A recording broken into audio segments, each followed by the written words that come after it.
everyone in our country is either on the far left or the far right. And I don't think that's the case. I think the vast majority of us are sick and tired of the far left and sick and tired of the far right. Okay?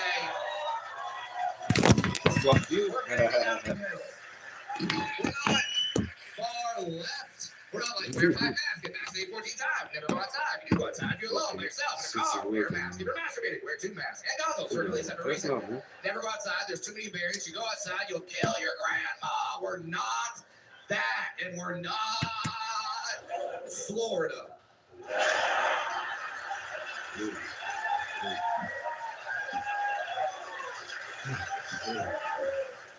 And the main ideology of both sides is simply that they're not the other side. That's all they argue. We're not those guys. When really they have a lot in common.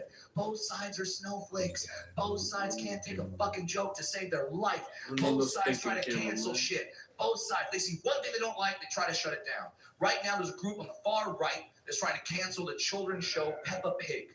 Peppa Pig. I know you're confused, because if you know that show, you know Peppa Pig is a great show. It's charming. It's about a bunch of farm animals. They have British accents. They all have human characteristics. It's a delightful show. But the controversy happened when the show announced they want to introduce a same-sex couple on their show. They want 2 male dogs, and they're going to have a dog kid. Me, I was like, great. That's wonderful. Representation matters. But for some people, they got very upset. They're like, well, I don't want my son seeing some dogs do some gross shit. He watches your dog lick its own asshole. Well, it might turn him gay. No, it won't. No, it fucking won't. Because nothing turns you gay. Nothing. I watch 90 hours of gay porn. I'm not going to be like, I wonder what's on Bravo.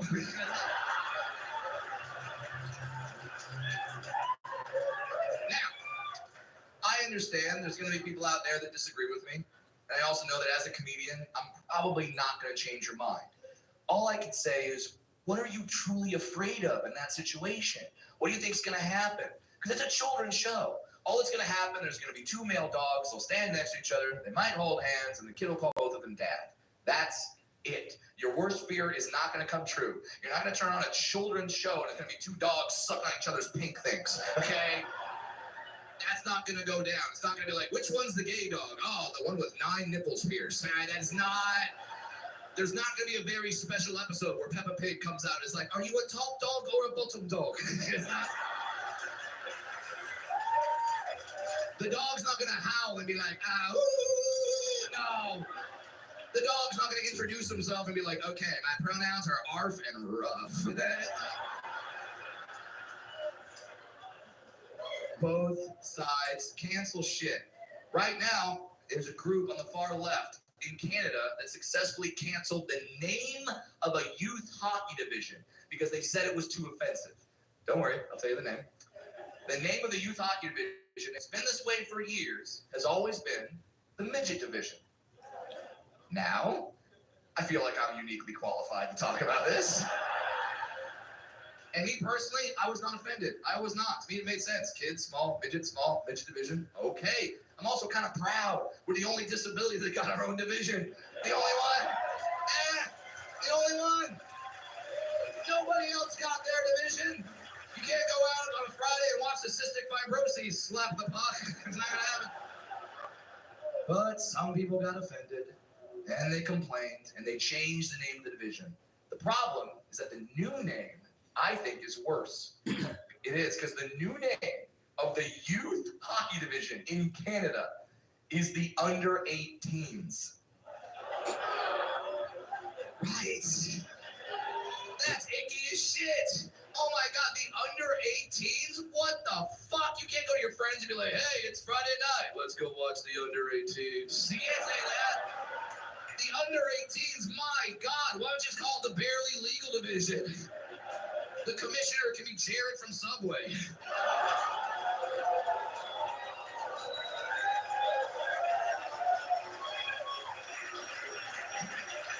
The under 18s, you can't call a youth hockey division the under 18s. Nobody's going to want to score on the under 18s.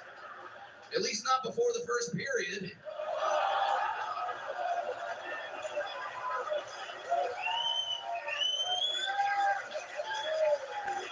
Now,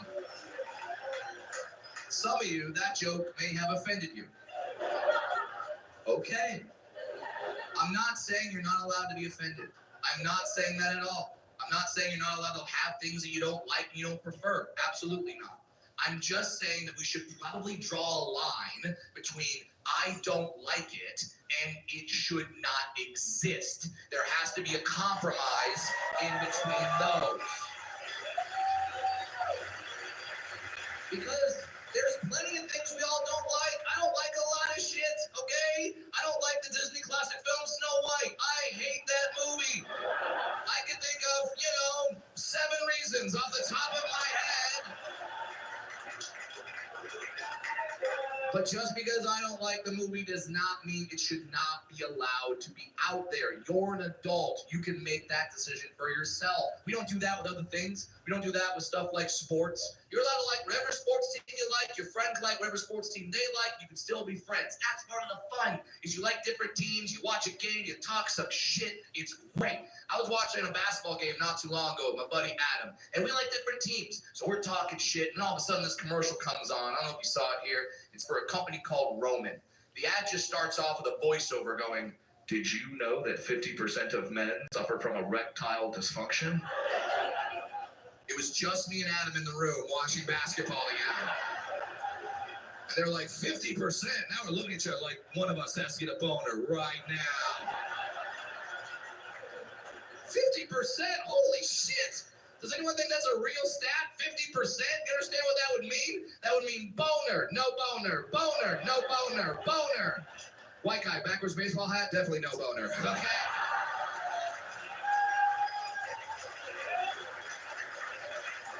Could you imagine, ladies, if they had that kind of commercial for you? You're just sitting there watching TV with your girlfriends, a commercial comes on, a voiceover pops up. Ladies, did you know that 25% of women have a smelly vagina?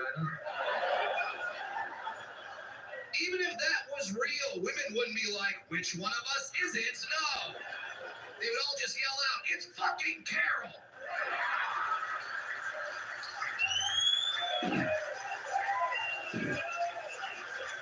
That's why we only do outdoor activities with Carol. She's fully vaccinated, but we make sure her pussy wears a mask. I know, that's a fun joke. That's a fun one. Unless your name is Carol, then it's not fun at all. That's a really awkward joke if your name is Carol. You were having a good time. Now your friends are looking at you going, ha! And that sucks. I'm sorry. I don't like to apologize for jokes. I'll apologize for that one to the Carols. But Carols, please, you have to understand, I have to say that name. I have to say that name because my wife's best friend, his name is Carol, and I fucking hate her.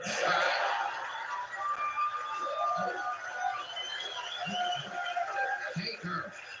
I'm telling this joke on my special. It's my dream. One day she introduces herself to someone and goes, "Hi, I'm Carol." The other person just goes, "Smelly vagina."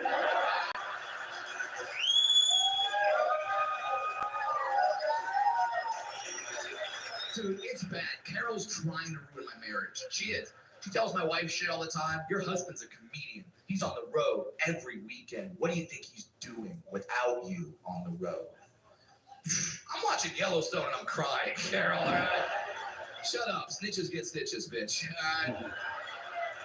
Yes, I travel a lot for my job. That's the job. That's part of it. That's how I provide for my family. Here's how often I travel. I was home not too long ago, just for a couple of days. Thought to myself, you know what? I'm home for a couple of days. I'm going to help my wife out around the house. I'm going to do some man shit. All right. Don't laugh when I say man shit. I said man shit. You're like, yes, you are.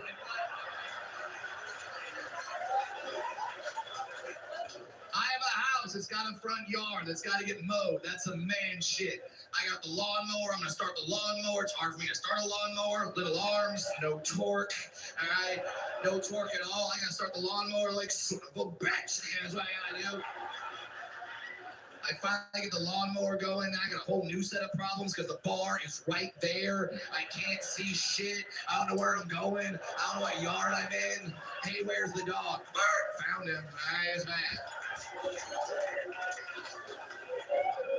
I finally get done mowing my yard. Feel great about myself. Then my neighbor starts walks over. Now you gotta understand, I've lived in my house now for 7 years. 7 years. Neighbor walks right up to me and just goes, "Did she just hire you? Are you available to do other yards in this neighborhood?" I thought I was a gardener in my own fucking house. I wanted to get mad, but I couldn't. I just started laughing. So I was like, oh my God, they think I'm the gardener? What do they think about my wife? They think my wife's this hot, single Asian woman who's rich enough to have a white midget gardener. You're laughing. If you ever saw your neighbor with a white midget gardener, you'd be like, they are killing it right now. Where do you find one of those? What do you pay them? Skittles? My wife was happy I mowed the front yard. She even called up Carol. He mowed the front yard. Carol's response, about time. This is why I hate this bitch, okay? I hate Carol because Carol is one of these perpetually single women. Obviously, that's fine. There's nothing wrong with that. But now, all of Carol's friends are getting married. They're getting engaged. And now they have less time to hang out with Carol. This makes Carol very upset. So she is actively trying to ruin her friends' marriages so they can have more time to spend with her. It's diabolical. She reads these relationship surveys. You're supposed to share the results with a husband or a boyfriend. She doesn't have a husband or a boyfriend. She's 100% pure Carol. Okay? So instead, she reads the results of my wife and judges our marriage. Are you guys doing a lot of activities together? You should do a lot of activities together. That's how you know you're in love. You gotta do a lot of activities together. Married men, straight men, we know what that means, right? Activities. Lady comes to you, knows we're doing something. You know it's going to be something she's going to love and you're going to fucking hate. Now, I know there's a lot of women right now like, oh no, Brad, my man loves doing that stuff with me. No, he fucking does not! No, he doesn't! No man has ever woken up, had a free Saturday, and thought to himself, sweet, flea markets. Man, it's not happening. I know this. I know this.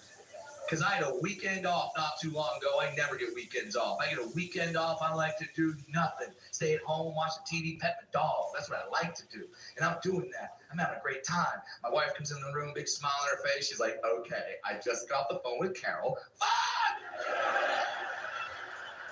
We've made some plans. I'm not going to like them. I never do. The plan is never something like, today we're going to blow Brad for 30 minutes. Then shut the fuck up. Okay, it's never that.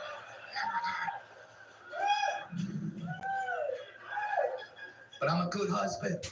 So I look at my wife and go, that's awesome, honey. You made some plans. I'm home on a weekend. We can spend some time together. That's wonderful. What are we doing today? My wife just smiles and goes, okay, we are going apple picking.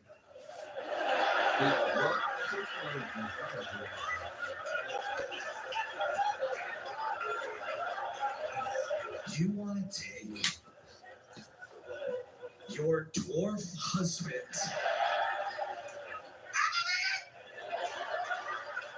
here, audiences love impressions. Allow me to do an impression for you. Here's my impression of the apple picking. Ready?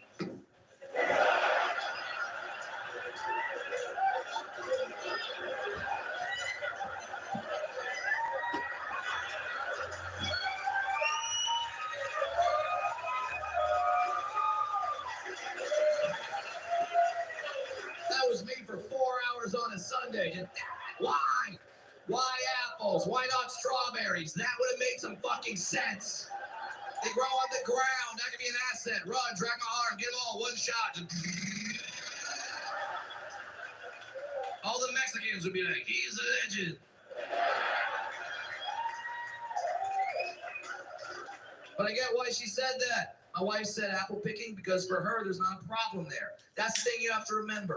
Whatever your normal is, it's not necessarily everyone else's normal. I think people forget that. People forget that their normal is not the normal for everybody else. I have friends that say confusing shit to me all the time because they forget. My buddy, JB Ball, he's a black guy. He once said to me, hey, Brad, don't you love it when you're in a woman, you just get to dick slap her in the face?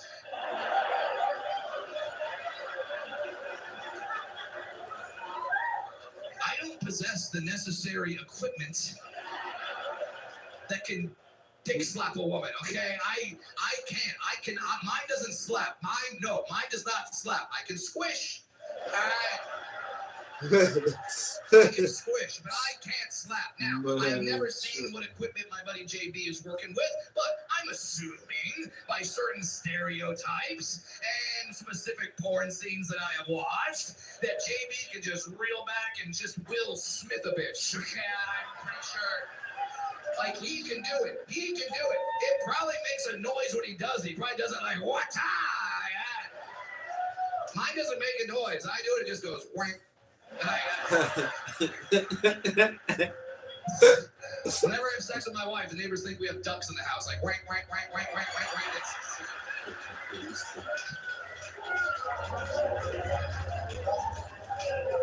But I guess it worked once. I guess my dick worked at least one time because we have a 3-year-old baby girl together, my wife and I. One time, I've got swimmers. Yeah. 3 years old, man, great age. Oh, my daughter's fun. I love being a dad. She gets so smart. She changes. She gets smarter and smarter every day. She becomes a human being. It's so impressive to watch a human being just develop right in front of your eyes. I've been there for a lot of big momentous occasions, all the milestones. Like I was there when she said her first word. Her first word, I was holding her. She just looked at me. She went.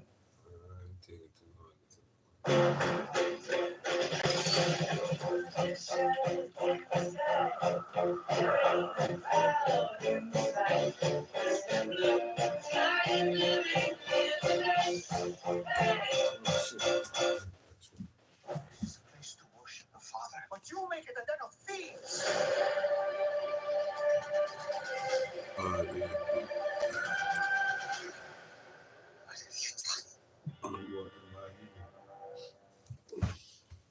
My single girlfriend hit me with a new proposition.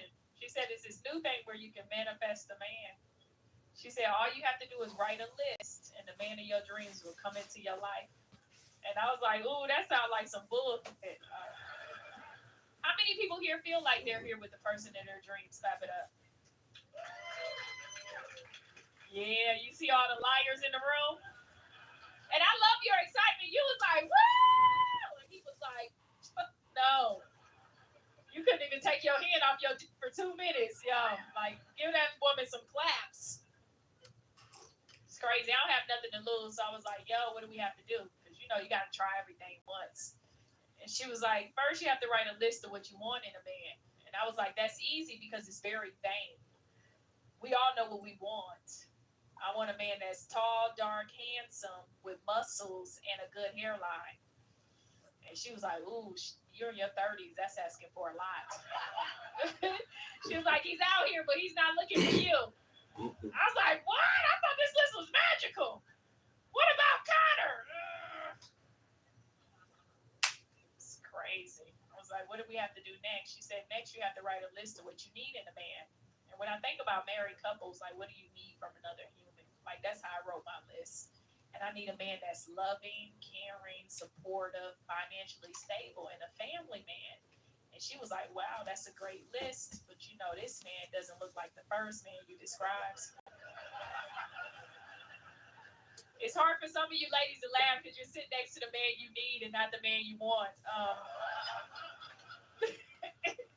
It's tough out here. You know what I mean? But I was like, your list is stupid. Why would we write 2 lists? So I ripped it up. I wrote one long list. And like magic, I ended up seeing this guy. He was everything that I wanted, but he was in a distance, so he didn't see me. So I was like, yo, I got to shoot my shot. You know what I mean? You know what shoot your shot mean? Yeah, what does it mean? You got to go up to the person and approach them. You look like you don't know like that. That's all I was asking. Look at your partner like, yeah, he doesn't.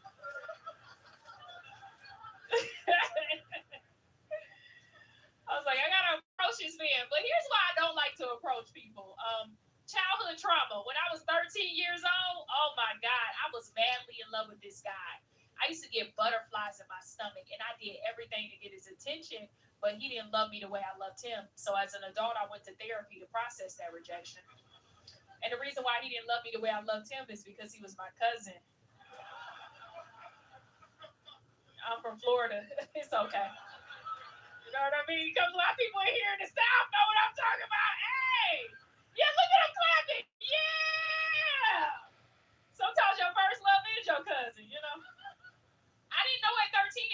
to like my cousin. He's not my first cousin, but you know, it just happened over the summer. My cousin over the summer grew a 6-pack, got a little mustache. He joined the football team. I was like, God damn, he looked just like me, but he's gorgeous. I'm over here all the time. We should just be together. But how I found out it was weird is my mother. My mother. Here's the thing about my mother. She got pregnant at 16. So sometimes the way she parented me was that of an older sister and not that of a mother. So she noticed I had a crush on my cousin. And she was like, hey, come here for a second. She was like, you like your cousin? And I was like, no. She was like, yes, you do. You gonna have a retarded baby. And I was like, what? She was like, yep, your baby gonna be like, eh. And I was like, I don't think you're supposed to parent me like this.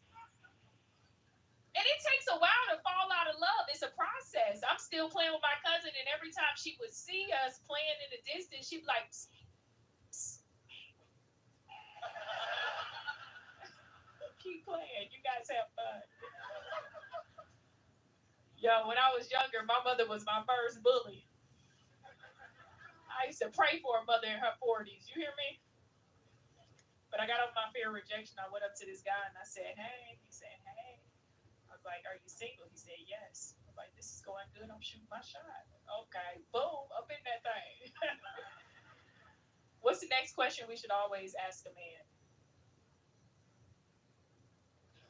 Splash is delicious. It's like you just found out your identity's been stolen. The policeman who tells you is like really hot and tells you that all your money's going to come back to you within 6 to 9 months. Splash Refresher and Splash Refresher Sparkling. 0 sugar, 0 calories. It's like water, but good. I've had hidradenitis suppurativa HS since I was 14.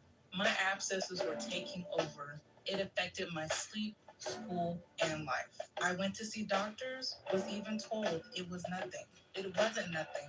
I'm stronger than this, so I kept searching. Take on HS differently with Cosentix. It works from the inside to target a believed source of inflammation that may cause HS symptoms. Real people saw 50% reduction in bumps and abscesses after 16 weeks. Don't use if you're allergic to Cosentix. Before starting, get checked for tuberculosis. An increased risk of infections and lowered ability to fight them may occur, like tuberculosis or other serious bacterial, fungal, or viral infections. Some are fatal. Tell your doctor if you have an infection or symptoms like fevers, sweats, chills, muscle aches, or cough, had a vaccine or plan to, or if inflammatory bowel disease symptoms develop or worsen. Serious allergic reactions and severe eczema-like skin reactions may occur. I found help. I found relief. You are not alone. Ask your dermatologist about Cosentix. Do you have a job? Yeah. I like that. When somebody said, do you have a girlfriend? Okay, you've been through some trauma. You know what I mean? Do you have a job? Yeah, that's what I like to ask. And I asked this guy, I said, so what do you do? And he said, I'm a personal trainer. And I was like, ooh, broke. It is no financial stability in personal training at all. Plus, anybody here has ever been sold on a dream. It's the beginning of the year, so somebody here has. They eat a lot of boiled chicken. That's where you take a chicken breast, you drop that in boiling hot water till it's fully cooked. You take it out, no seasoning. You cut it up like cocaine. You meal prep it, and you eat it every single day. And I deserve a better lifestyle than that. So my girlfriend says, see, I told you go back to the list. And I thought about all the men that I know that are in relationships. You know what I mean? Like, how long you two been married? 11. Oh, y'all. Oh. 10, 11. Okay. You stopped 10 years ago, but she took her 11. Okay. Yep. Sometimes it be like that. You know what I mean? Sometimes you ain't on the same path, you know? She counting the future. You're like, wait, let me catch up to them years. You know, we ain't to those days yet. How long you two been married? Yet also, this is pandemic love. Oh, okay. It took you a little minute. Yeah, you was acting black. Okay.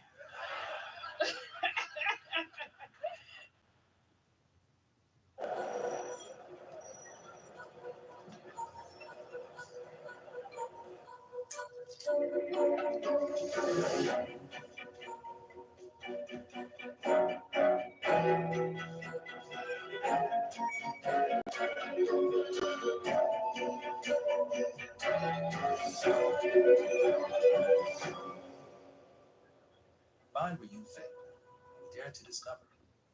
6 exercises you need for steel strong legs even after age 50. After age 50, doing physical exercises, especially for your legs, is no longer an option, but an obligation. Well, at least if you want to age healthily and continue doing the things you love without limitations. As some doctors say, death begins in the legs. And if you let time take its course without trying to at least slow down the main symptoms of aging, the results will definitely not be good or pleasant. That's why today you'll see the only 6 exercises you need for steel strong legs, regardless of your current age. And the best part, without needing equipment or doing extremely heavy squats. Just your body weight and the will to change are enough. Since I know some won't want to follow through, we need to make the risks of having weak legs very clear, especially after age 50. As you age, muscle loss, known as sarcopenia, can reduce your strength by up to 30% between ages 50 and 70. Weak legs mean a higher risk of falls, which are the leading cause of injuries in the elderly. Additionally, reduced mobility affects your independence, quality of life, and even your cardiovascular health. Leg muscles are essential for keeping your metabolism active and preventing diseases like type 2 diabetes and osteoporosis. Now let's move on to the exercises you need. Number 6, standing lateral leg raise. The standing lateral leg raise is a fantastic exercise for strengthening the hip abductor muscles, located on the outer thigh. These muscles are essential for stabilizing the pelvis during walking and maintaining the body's lateral balance. After age 50, these muscles tend to weaken, compromising our stability and increasing the risk of falls, especially when we need to move laterally or recover from a stumble. A study published in the Journal of Geriatric Physical Therapy in 2020 demonstrated that adults over 55 who performed hip abduction exercises for 12 weeks experienced a 28% improvement in lateral stability and a 17% reduction in fall risk. The participants performed the exercise 3 times a week, with a gradual progression of sets and repetitions. To correctly perform this exercise, start standing near a wall or chair for support if necessary. Keep your back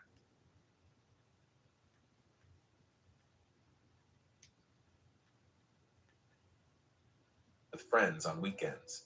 To correctly perform the reverse lunge, start standing with feet 75-second rest between sets, specifically targeting the hamstring muscles, that muscle group located at the back of the thigh. These muscles are often neglected in exercise routines, but are absolutely crucial for knee stability, proper posture, and injury prevention. It's also important to keep the knee of the supporting leg slightly flexed and not fully locked to avoid excessive joint stress. To intensify the exercise as you progress, you can add ankle weights. Start with light weights, such as 2 to 4 pounds, and gradually increase as your strength improves. The ankle weight should be placed just above the ankle, and it's essential to maintain the same correct technique even with the additional weight. I recommend performing 3 sets of 12 repetitions for each leg, with a 60-second rest between sets. Focus on the quality of each repetition, feeling the contraction of the hamstrings throughout the movement. Perform this exercise at least twice a week for optimal results, where the contraction is maximum. Then slowly lower until your heels touch the floor again, without banging your heels against the ground. The most common mistakes include not raising your heels high enough, limiting the range of motion and its benefits, descending too quickly, reducing control and muscle tension, and distributing weight incorrectly, favoring one side more than the other. Another frequent error is performing the exercise with feet too close together or too far apart, which can compromise balance and movement effectiveness. For optimal results, I recommend performing 3 sets of 15 to 20 repetitions, with a 60 to 75-second rest between sets.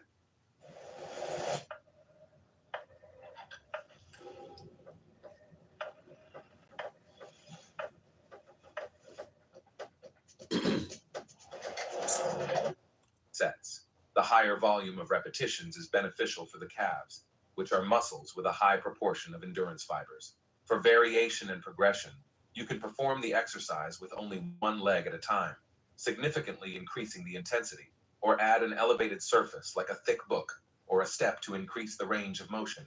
Maintain a controlled rhythm, counting approximately 2 seconds to rise and 2 seconds to lower. Since calves are a more resistant muscle, aim to perform this exercise 3 to 4 times a week. Exercise 2, glute bridge. The glute bridge is an extraordinary exercise that intensely works the gluteal muscles, hamstrings, and lower back region. After age 50, strengthening these muscles becomes crucial not just for aesthetics, but primarily for functional health. The glutes are the largest muscles in the human body and play a fundamental role in stabilizing the pelvis, maintaining correct posture, and in virtually all movements involving the legs, such as walking, climbing stairs, and getting up from a chair. A study published in the Journal of Strength and Conditioning Research evaluated the effects of gluteal strengthening exercises in adults over 55. The results demonstrated that, after 12 weeks of regular training, participants showed a 35% improvement in gluteal strength, a 40% reduction in lower back pain, and a significant improvement in walking pattern and balance. I have a student, Monica, 67 years old, who had suffered from chronic lower back pain for more than a decade. After incorporating the glute bridge into her routine 3 times a week, in just 2 months, she reported a significant reduction in pain and an impressive improvement in her ability to perform daily tasks, like playing with her grandchildren on the floor, something that was impossible for her before. To correctly perform the glute bridge, lie on your back on a mat or comfortable surface, with knees bent and feet flat on the floor, hip width apart, approximately 6 to 8 inches from your glutes. Your arms should be extended at your sides, with palms facing down. Gently contract your abdomen to stabilize your spine, then press your heels against the floor while lifting your hips until you form a straight line from your knees to your shoulders. In this position, your glutes should be firmly contracted.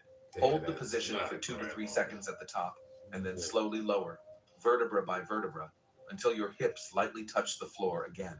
The most common errors when performing this exercise include raising the hips excessively, which can cause hyperextension of the lumbar spine and discomfort, not raising the hips enough, reducing the effectiveness of the movement, and allowing the knees to fall inward or outward during the exercise, which compromises proper alignment and can cause undue strain on the joints.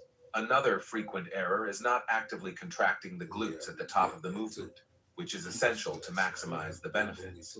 For optimal results, I recommend performing 3 sets of 12 to 15 repetitions with a 60-second rest between sets. As the exercise becomes easier, you can progress by holding the elevated position longer or raising one leg extended while maintaining the position, which significantly increases the demand for stabilization and strength. Maintain a controlled rhythm, taking approximately 2 seconds to raise your hips and 2 seconds to lower them. Consistency is crucial. Performing this exercise 3 times a week will result in notable improvements in strength, posture, and reduction of back pain in just a few weeks. Exercise 1, squats. The squat is a fundamental movement that replicates one of the most basic and necessary actions of our... I see what you're doing here. Yeah. Can't do that.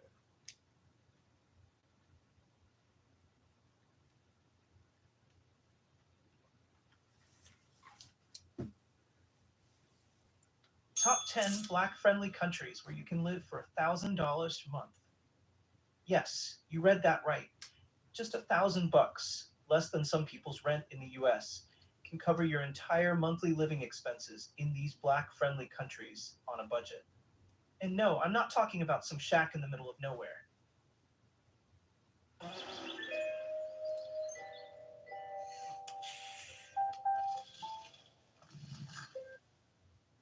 I mean real comfort, real opportunity, and real quality of life.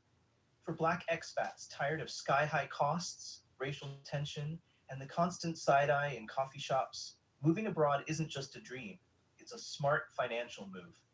These countries offer affordable living, welcoming communities, and an escape from the paycheck-to-paycheck grind. Whether you're thinking about retirement planning, starting fresh, or just living lavishly without going broke, this list is for you. And before you ask, no, this isn't some clickbait fantasy. Plenty of Black people are already thriving in these places, living like royalty for less than what some Americans pay for car insurance. So, which countries made the cut?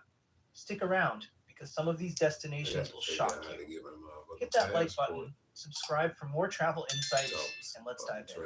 Number 10, Malaysia. $1,000 a month in Malaysia? That's not just enough to live, it's enough to thrive. Now, before you start packing your bags and Googling flights to Kuala Lumpur, let's break it down. Malaysia is that one underrated country that expats rave about, but tourists keep sleeping on. And honestly, that's probably for the best.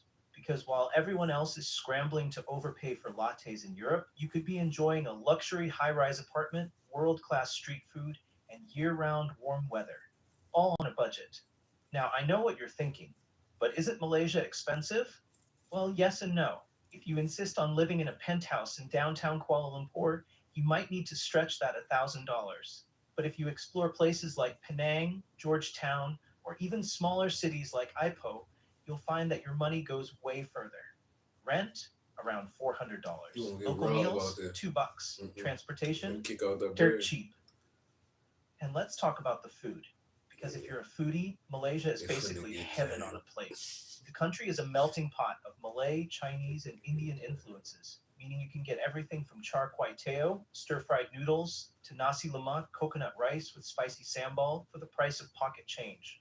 Tell me, where else can you live well and eat like royalty without taking out a loan? Now, Malaysia isn't just about cheap living. It's also one of the most diverse countries in Asia. Walk around Kuala Lumpur, and you'll see people from every background imaginable. English is widely spoken, which makes life way easier for expats. And unlike some places where you get stared at for being black, Malaysia is so diverse that you blend right in. The only real downside? Visa restrictions can be tricky. Long-term stays might require jumping through a few hoops. But let's be real. If the biggest inconvenience is filling out some paperwork while sipping a fresh coconut on the beach, is that really a problem? So what do you think? Could you see yourself chilling in Malaysia, enjoying tropical life for less than rent in New York? Number 9, Thailand. What if I told you that for $1,000 a month, you could swap rush hour traffic and overpriced rent for tropical beaches, spicy street food, and a life so stress-free it feels like early retirement?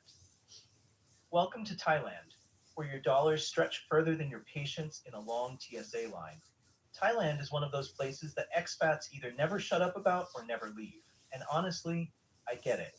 You've got Bangkok, the high-energy capital where you can live in a sleek apartment for $500 a month. Or, if you're feeling a little more peace, love, and quiet, there's Chiang Mai, a laid-back paradise for digital nomads and retirees.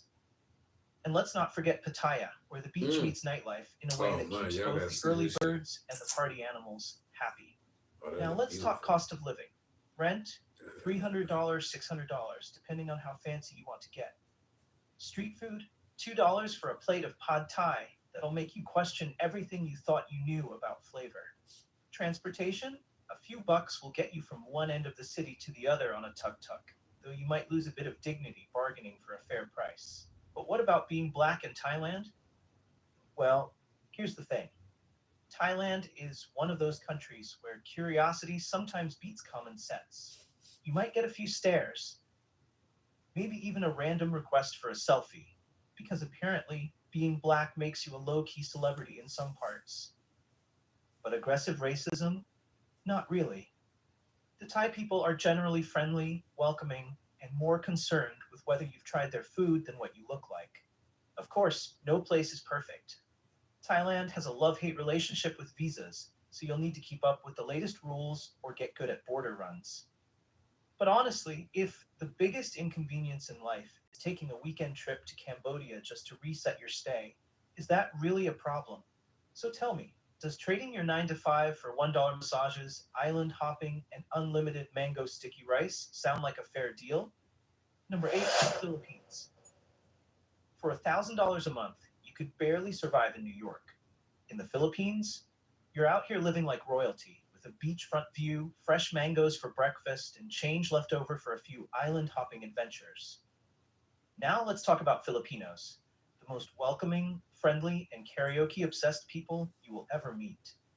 Seriously, you could walk into a random village, and within 5 minutes, someone will invite you to their cousin's wedding. Add to that the fact that almost everyone speaks English, and suddenly moving here sounds a whole lot easier than struggling through Duolingo lessons just to order a coffee. But what about the cost of living? Rent? Around $300, $500 a month for a decent apartment near the beach. Street food? $1 for a plate of chicken adobo that will change your life. And let's not forget transportation. Jeepneys, aka colorful minibuses, will take you across town for less than $1. Basically, you'll spend more on Wi-Fi than on getting around. Now, let's address the elephant in the room, being black in the Philippines. Filipinos are naturally curious, which means you might get a few extra stares or hear the occasional, "Hey, Kobe." Yes, every tall black guy is automatically an NBA player here. But hostility? Not really a thing. In fact, you'll probably be treated more like a celebrity than an outsider. The only real downside? Typhoons. Yeah, the weather here can get dramatic. Oh no. But hey, if dodging hurricanes in Florida or snowstorms in Chicago hasn't scared you off yet, what's a little tropical rain? So tell me, No, I can't. are you ready to swap overpriced city life for island paradise? Or do you enjoy overpaying for rent? Number 7, Dominican Republic. For less than the cost of a sad studio apartment in LA, you could be living in the Dominican Republic, waking up to ocean views, eating fresh tropical fruit, and dancing bachata under the stars. And yes, all of that still falls under a $1,000 budget. Because life here is not just affordable, it's downright unfairly good. Let's get one thing straight. The DR is not just another Caribbean island, it's an experience. This place is loud, lively, and unapologetically full of culture, with Afro-Caribbean roots that run deep. From Santo Domingo's colonial streets to Sosua's chill beach vibes and Las Terrenas' hidden expat paradise, you've got options.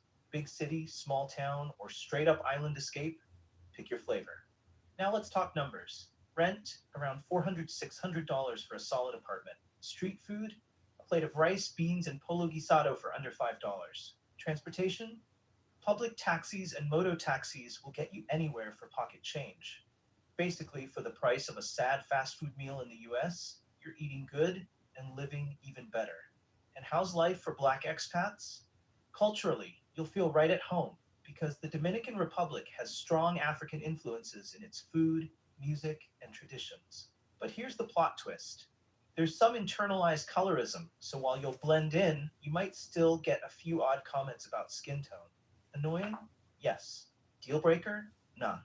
Most expats say it's nothing compared to the microaggressions you dodge daily in the US. The real challenge? Patience. Dominicans run on island time, so if you're used to everything being fast and efficient, good luck. But hey, when you're sipping a fresh pina colada on a white sand beach, does it really matter? So tell me, are you ready to trade in the daily grind for a Caribbean escape? Or do you just like paying too much for rent?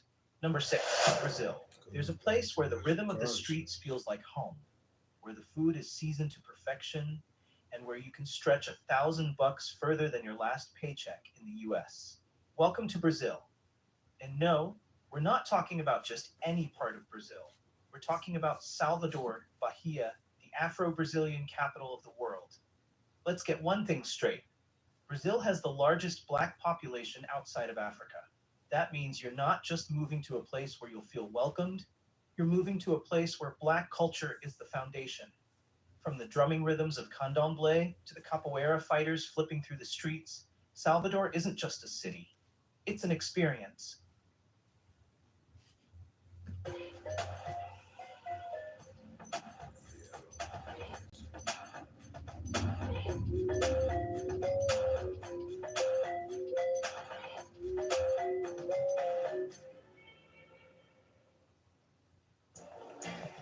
With Chase, you can get a debit card for your kids' independence and parental notifications, so you can keep an eye on how they're using it. Still on budget. Control for parents, freedom for kids. That's family banking from Chase. Non-professional. Its grease cutting suds last 2 times longer, so we can wash double the pots in just one sink.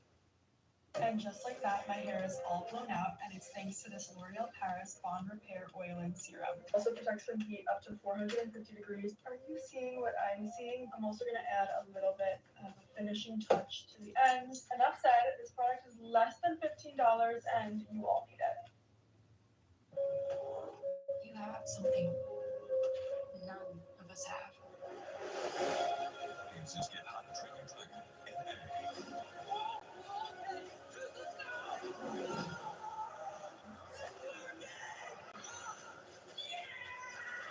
The cinematic ride of the sword.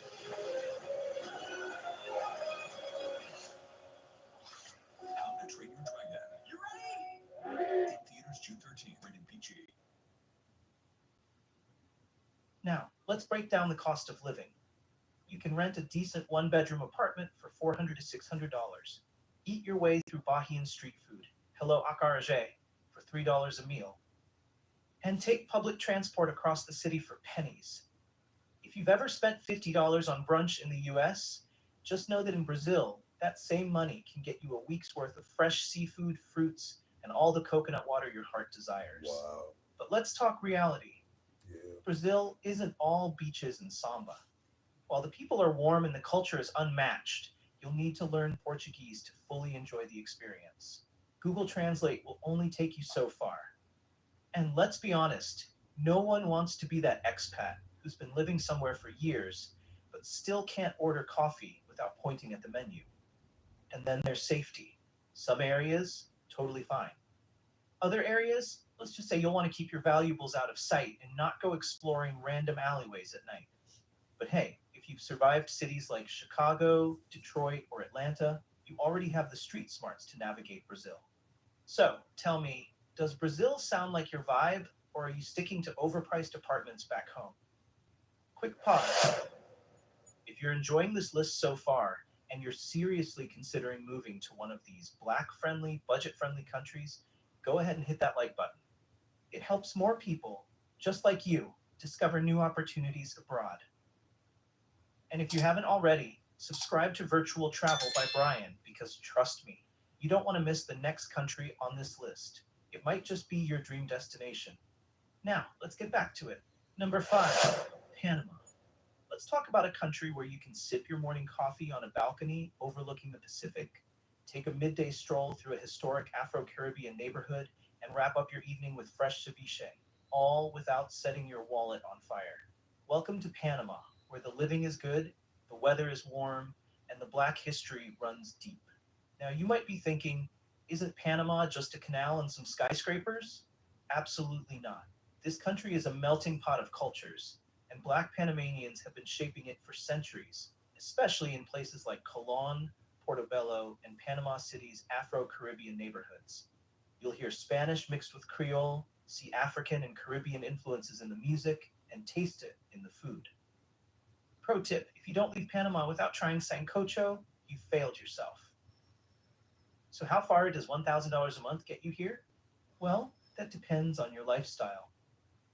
Panama City, amazing infrastructure, but a little pricey. Think $700 for rent if you want to be in the heart of the action. But move to smaller towns like Boquete, David, or Las Tablas, and suddenly you've got rent for under $500, cheap local markets, and a slower pace of life. And let's be real, you won't be the first expat to realize Panama is a hidden gem. The country has some of the most expat-friendly visa policies, including the famous Pensionado visa, which gives retirees discounts on everything from restaurants to medical care. Yes, Panama actually rewards you for moving there. Take notes, America. The downside? Panama City's cost of living can creep up if you're not careful. Also, humidity? Relentless. If your hair needs a break from the frizz, consider the cooler mountain towns instead. But tell me, would you rather struggle with bills back home, or wake up every day in a tropical paradise with a lower cost of living? Number 4, Nicaragua. You ever dream of living near the ocean, eating fresh seafood, and paying rent so cheap it feels like a scam? Well, welcome to Nicaragua, where life moves slow, the Caribbean breeze is free, and your wallet gets a well-deserved break. Now, Nicaragua doesn't always make the top of the list when people talk about Black-friendly countries, but that's only because they haven't been to Bluefields. This coastal town is home to a thriving Afro-Caribbean community, where Creole culture, reggae beats, and flavorful cuisine make it feel more like Jamaica than Central America. Ever had a bowl of rondon? It's a coconut-based seafood stew that'll make you rethink everything you thought you knew about comfort food. And let's talk numbers, because if affordability is the goal, Nicaragua delivers. Rent? $300 to $500 for a solid one-bedroom near the coast. Local meals? $2 for a plate of gallo pinto, rice and beans with fried plantains. Public transport? You'll spend more on gum in the US than you will getting around town here. Of course, it's not all sunshine and cheap ceviche. Healthcare in Nicaragua? Limited. You won't find state-of-the-art hospitals in every town, so if you need top-notch medical care, you might have to take a trip to Costa Rica. And politics? Let's just say Nicaragua has its moments. Things stay peaceful most of the time, but expats tend to keep one eye on the news, just in case. But here's the real question. Do you want a stress-free beachfront life for under $1,000 a month? Or do you enjoy paying $3,000 for rent and pretending your overpriced avocado toast makes it worth it? Number 3, Mexico. Tired of paying $15 for a sad salad and pretending it's a full meal? In Mexico, that same $15 gets you a feast so good it'll have you questioning why you ever paid US prices in the first place. Welcome to the land of tacos, mariachi, and a cost of living that actually makes sense. Now, let's talk destinations, because Mexico isn't just Cancun and tequila shots. If you're looking for a chill, affordable city with culture and community, Merida, Guadalajara, and Puerto Vallarta are where it's at. Merida, safe, historic, and rich in Afro-Mexican heritage. Guadalajara, a vibrant city with modern conveniences at half the price you're used to. Puerto Vallarta, beach life with an expat scene so big, you'll forget you ever struggled with Spanish. And speaking of affordability, rent, around $400 to $700 a month for a nice apartment. Street food, you can eat good for $5. And no, I'm not talking about sad fast food, I mean actual meals. Need a ride? Public transport is dirt cheap, but for $3, you can Uber across town like a boss. But let's get real. How does Mexico treat Black expats? The good news? There's a growing Black community here, and most locals are welcoming. The not so great news? You might run into a little ignorance, maybe a few awkward stares, or can I touch your hair moments. But compared to the daily microaggressions back home, yeah, Mexico still wins. The only real downside? You'll never want to leave. Between the food, weather, and cost of living, you might start side-eyeing your old life like, why was I paying $2,000 a month just to struggle? So what do you think? Is Mexico calling your name? Or are you still trying to justify overpriced city living? Number 2, Ecuador. $1,000 in Ecuador isn't just enough to survive, it's enough to actually enjoy life. We're talking fresh seafood, stunning beaches, and rent so cheap it'll make you side-eye your last landlord. Now let's get one thing straight. Ecuador is one of South America's best-kept secrets when it comes to affordability and Black expat life. Cities like Guayaquil and Esmeraldas have large Afro-Ecuadorian communities, which means you won't be the only one walking around wondering why nobody told you about this place sooner. Let's talk cost of living. A decent one-bedroom apartment? Around $400. A full meal at a local restaurant? $3 to $5. And yes, that includes fresh seafood straight from the Pacific. Need to get around? Public transport will cost you cents, not dollars. Basically, Ecuador is one of those places where you'll be checking your bank account, wondering, why do I still have money left over? But let's be real, what's it like for Black expats? In Esmeraldas especially, you'll feel right at home. It's one of the most Afrocentric cities in Latin America, with a rich history, vibrant music, and a deep-rooted Black culture that most tourists have no clue exists. The people? Warm, friendly, and way too happy to show off their country's beauty. Now, before you start packing, there are a few things to know. Spanish? Not optional. English speakers are few and far between, so unless you want to live your life playing charades at the grocery store, it's time to brush up on those language skills. Also, job opportunities can be limited, but if you're retired, working remotely, or just looking for a low-cost escape, Ecuador is a dream. So, be honest, does life in Ecuador for under $1,000 sound better than whatever your current situation is? Number 1, Colombia. Colombia isn't just a place to live, it's a place to feel alive. And for under $1,000 a month, you're not just surviving, you're thriving, with enough left over to enjoy the best of what this country has to offer. Let's get straight to it. Cali, Cartagena, and Medellin are where the magic happens. Cali, the salsa capital of the world, where you'll either learn how to dance or embarrass yourself trying. Cartagena, a coastal paradise with Afro-Colombian culture woven into every street, every plate of seafood, every drumbeat. And Medellin, a modern, mountainside city where rent is cheap, the views are breathtaking, and the weather stays at a perfect 72 degrees Fahrenheit all year round. Speaking of affordability, let's break it down. Rent? $400, $600 a month for a nice one bedroom. Street food? Arepas and empanadas for $1. Local transportation? A few bucks gets you across town. It's the kind of budget where you'll start wondering why you ever paid $3,000 for a shoebox apartment back home. Now, let's talk about being Black in Colombia. With a large Afro-Colombian population, especially in places like Cartagena and Cali, you won't feel out of place. The community is strong, the culture is rich, and the people welcoming and full of life. But let's keep it real. Racial disparities do exist, especially outside the main cities. However, the Black expat community is growing, and most people find that Colombia is far more welcoming than expected. Of course, no place is perfect. Crime can be an issue if you're not careful, but let's be honest. If you've navigated certain parts of the US, you already know the drill.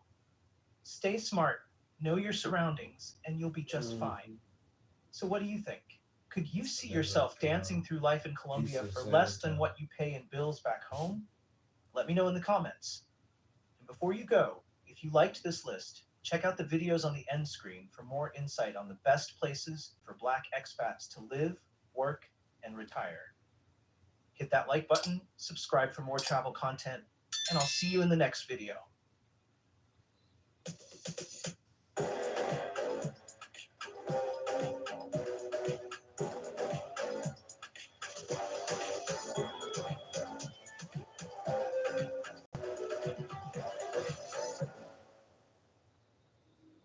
With bugs, the struggle is real. That's why you need Zevo traps. Zevo attracts and traps bugs 24/7 using a blue and UV light with no odor and no mess for effortless protection.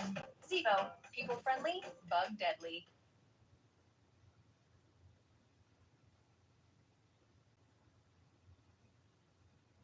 10 countries where Black people can buy luxury homes for $100,000. You won't believe these deals.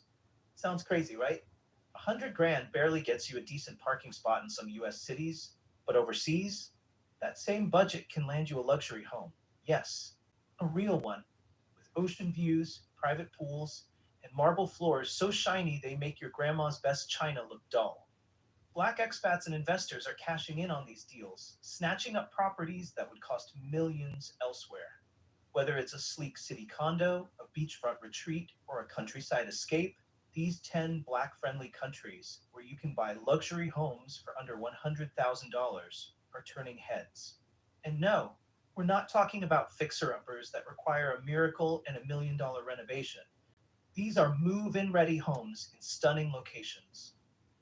The global real estate market is changing, and these spots are offering affordable luxury homes for $100,000 while they still can. But where exactly are these hidden gems? Stick around because you won't believe which countries made the list. Hit that like button and subscribe for more insights on real estate investment, overseas property, and luxury homes abroad. Let's dive in. Number 10, Tunisia. $100,000 for a Mediterranean villa? In this economy? Sounds like a scam, right? But nope.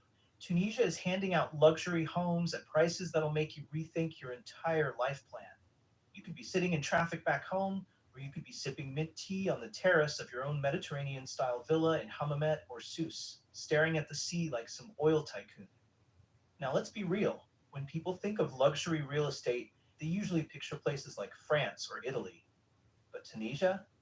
This North African gem is out here playing the long game, serving up whitewashed seaside homes, historic charm, and year-round sunshine, all without the European price tag.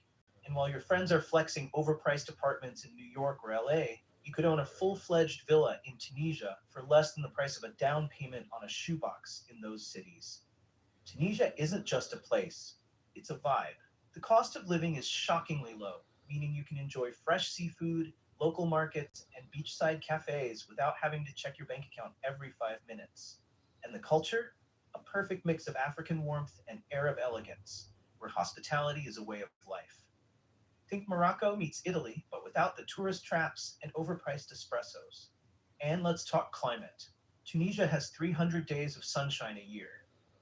That means while your friends back home are shoveling snow, you're debating whether you should hit the beach or the souks. Tough life, huh? Here's where it gets even better. Tunisia's real estate market is still undervalued, which means you're not just getting a house, you're making an investment before prices catch up to reality. And let's not ignore the fact that Tunisia is one of the most stable and developed countries in Africa. Infrastructure, solid. Healthcare, affordable. Internet, fast enough to flex your new home on social media. No place is perfect, right? Tunisia has some bureaucracy to navigate when buying property, especially if you're not a resident. But guess what? That's nothing a good lawyer can't handle.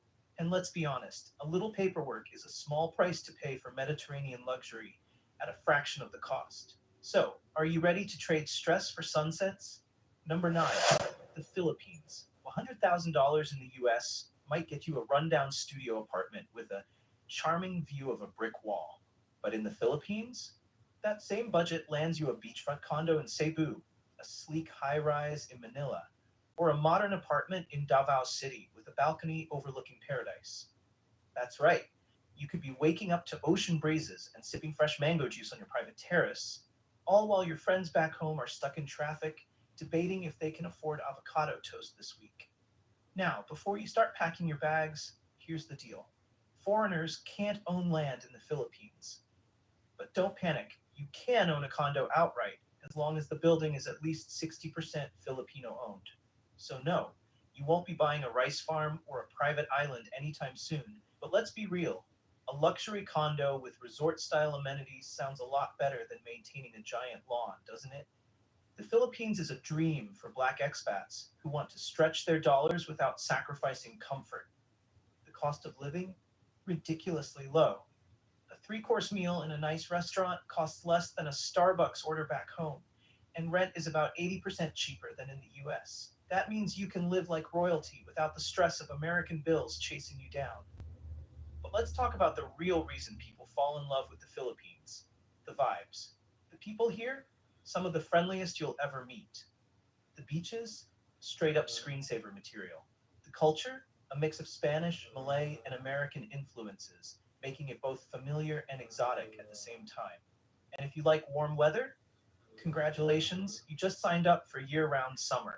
Here's where it gets even better. The real estate market in the Philippines is still affordable, but prices are rising fast as more expats and investors catch on.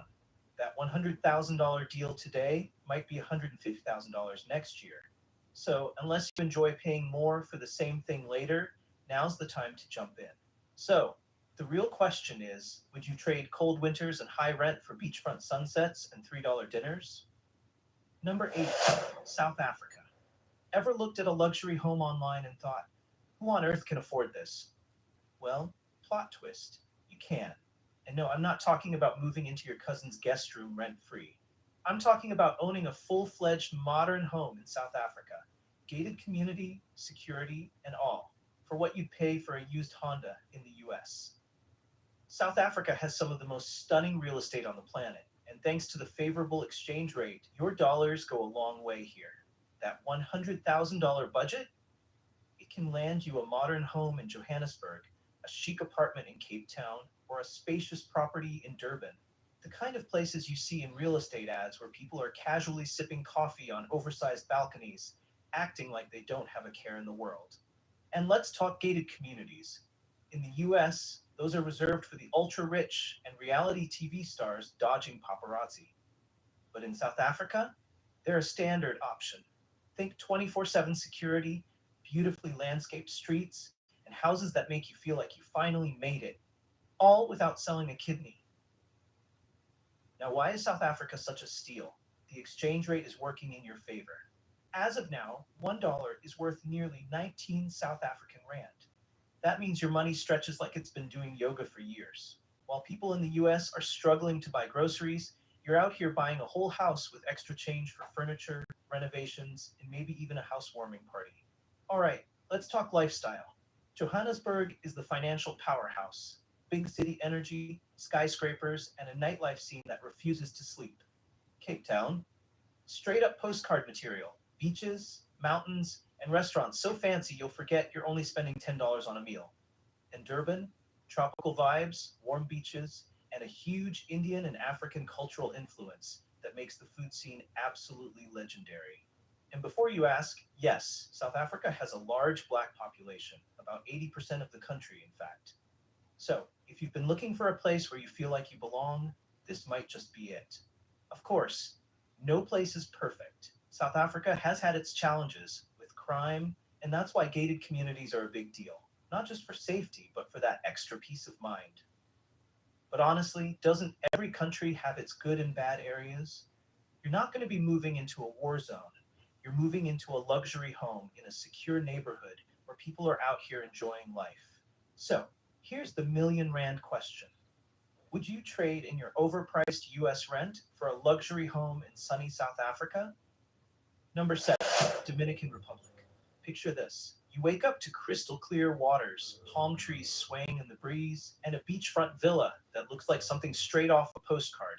Sounds like the kind of luxury reserved for billionaires, right?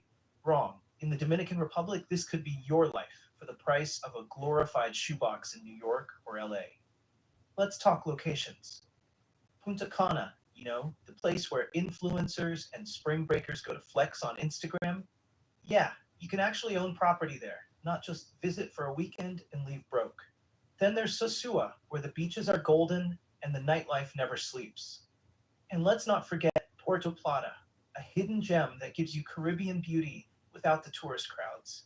These aren't just places you vacation in, these are places you can actually call home. Now let's talk money. Property taxes, practically non existent. You'll pay around 1% annually on properties over $150,000, which means if you snag a $100,000 home, you're looking at a tax bill so low it might bring a tear to your eye.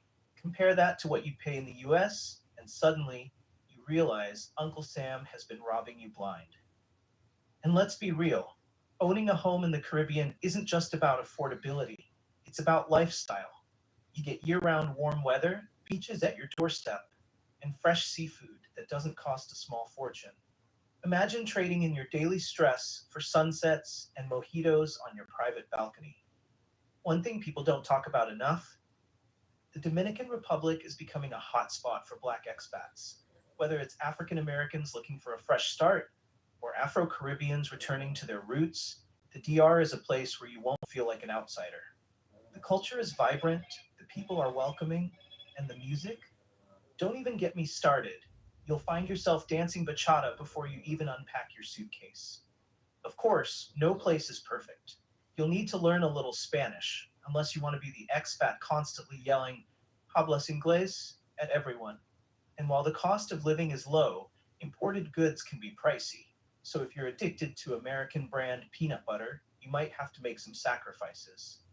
But let's be honest, isn't a beachfront villa worth switching to local brands? Would you trade sky-high US rent for tropical breezes and stress-free living? Number 6, Ghana. They said you'd never own property. They lied. While folks in the US are out here fighting for overpriced apartments with no parking, Ghana is offering luxury homes near beaches, buzzing cities, and history-rich communities for a price that won't leave your wallet in tears. Accra, Ghana's capital, is booming. Think modern condos, gated communities, and beachfront villas, all within that magic $100,000 budget. Over in Cape Coast, you get stunning ocean views without the tourist crowd pricing you out. And then there's Kumasi, Ghana's cultural heartbeat, where tradition meets modern living. Big homes, big land, and big value for your money. Ghana isn't just selling houses, it's selling belonging. The Year of Return initiative kicked off in 2019, inviting Black Americans and the African diaspora to reconnect with their roots. Thousands answered the call, and many didn't just visit. They bought land, built homes, and created businesses. And let's talk numbers. Ghana's real estate market is still affordable, but growing fast. A decade ago, you could buy prime land in Accra for what you'd spend on a used car. Today, prices are rising, and early investors are winning big. Now, let's be honest. No country is perfect. Traffic in Accra is an Olympic sport, and imported goods can get pricey. Yes, your favorite cereal might cost double. But when you weigh that against owning a luxury home in a country that actually wants you there, the choice seems pretty clear. So, what do you think? Is Ghana calling your name? Hold up! Are you seeing the insane real estate deals on this list? We're only halfway through, and we've already uncovered luxury homes in breathtaking locations for less than the cost of a down payment in the US. But trust me, the best is yet to come. You won't believe the countries coming up next. So if you're loving this list, smash that like button to help more people discover these hidden gems. And if you haven't already, hit subscribe because you don't want to miss out on more affordable luxury real estate and dream destinations coming your way.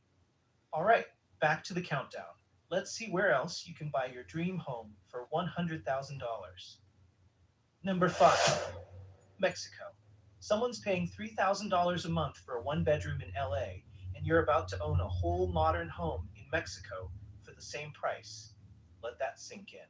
While folks back home are rationing their avocado toast and dodging rent hikes, you could be sitting in your own home in Merida, Playa del Carmen, or Puerto Vallarta, sipping fresh squeezed juice, wondering why you didn't make the move sooner. Mexico isn't just for tourists looking to sip margaritas by the beach. It's becoming a top destination for Black expats looking for affordable luxury and a slower pace of life. Merida, known as the safest city in Mexico, offers colonial-style homes, tree-lined streets, and modern developments where your dollar stretches further than a yoga instructor mid-sun salutation. Over in Playa del Carmen, you get coastal luxury with a vibrant community, walkable streets, and an international crowd. And let's not forget Puerto Vallarta, where ocean view homes come with resort-style amenities, private pools, and a price tag that'll make you question why you ever considered buying in the US. The cost of living in Mexico is a game changer. That overpriced dinner you regret in the States? Here, you could get a 3-course meal with drinks for under $20. Need a housekeeper? Less than $5 an hour. And when it comes to healthcare, Mexico's private hospitals often provide better service than what you get in the US, for a fraction of the cost. And the best part? Residency is easy. Mexico offers a temporary resident visa, allowing you to stay for up to 4 years with minimal paperwork. That means no stressful immigration processes, no 90-day visa runs, and no wondering whether you'll be forced back into overpriced housing purgatory. If you're worried about fitting in as a Black expat, don't be. Mexico's Black community is growing fast, with many finding comfort in the culture's warmth and openness. Whether you're looking for Black expat groups, African American owned businesses, or just a place where you're welcomed without side-eye or microaggressions, you'll find it here. So here's the million peso question.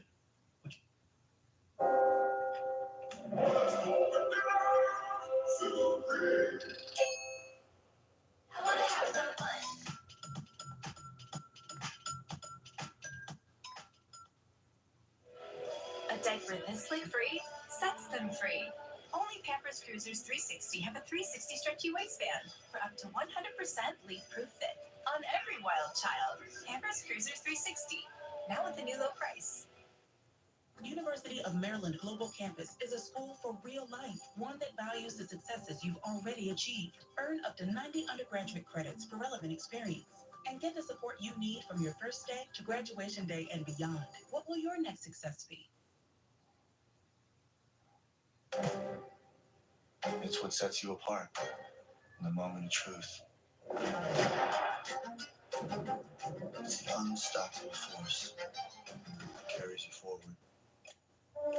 It's the sharp focus that turns doubt into action. It's the inner voice, reminding you that you are designed to win. Take Hoyer.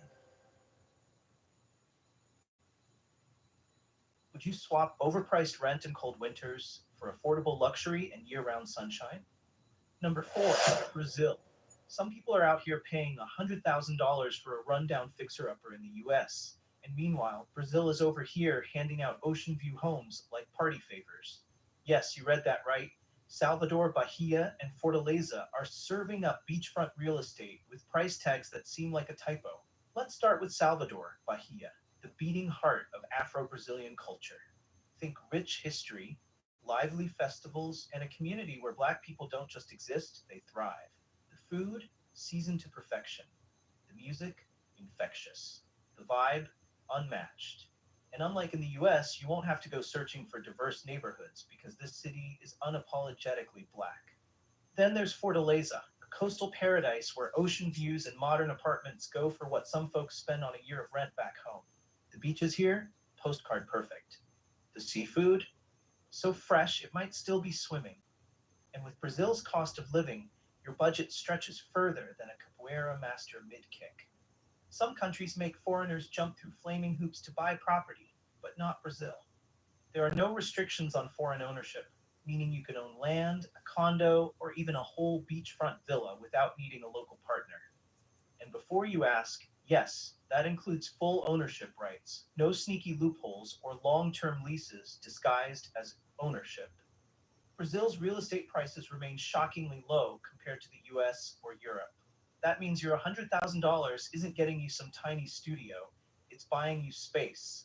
We're talking balconies, guest rooms, and enough square footage to finally get that home office you've been dreaming about. Now, let's be real.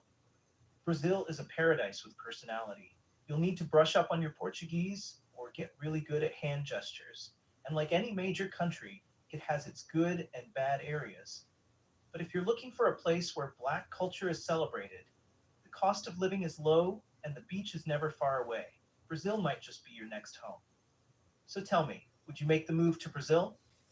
Number 3, Thailand. Some people are still debating whether they can afford a second-hand Toyota. And meanwhile, Thailand is over here offering beachfront condos for the same price.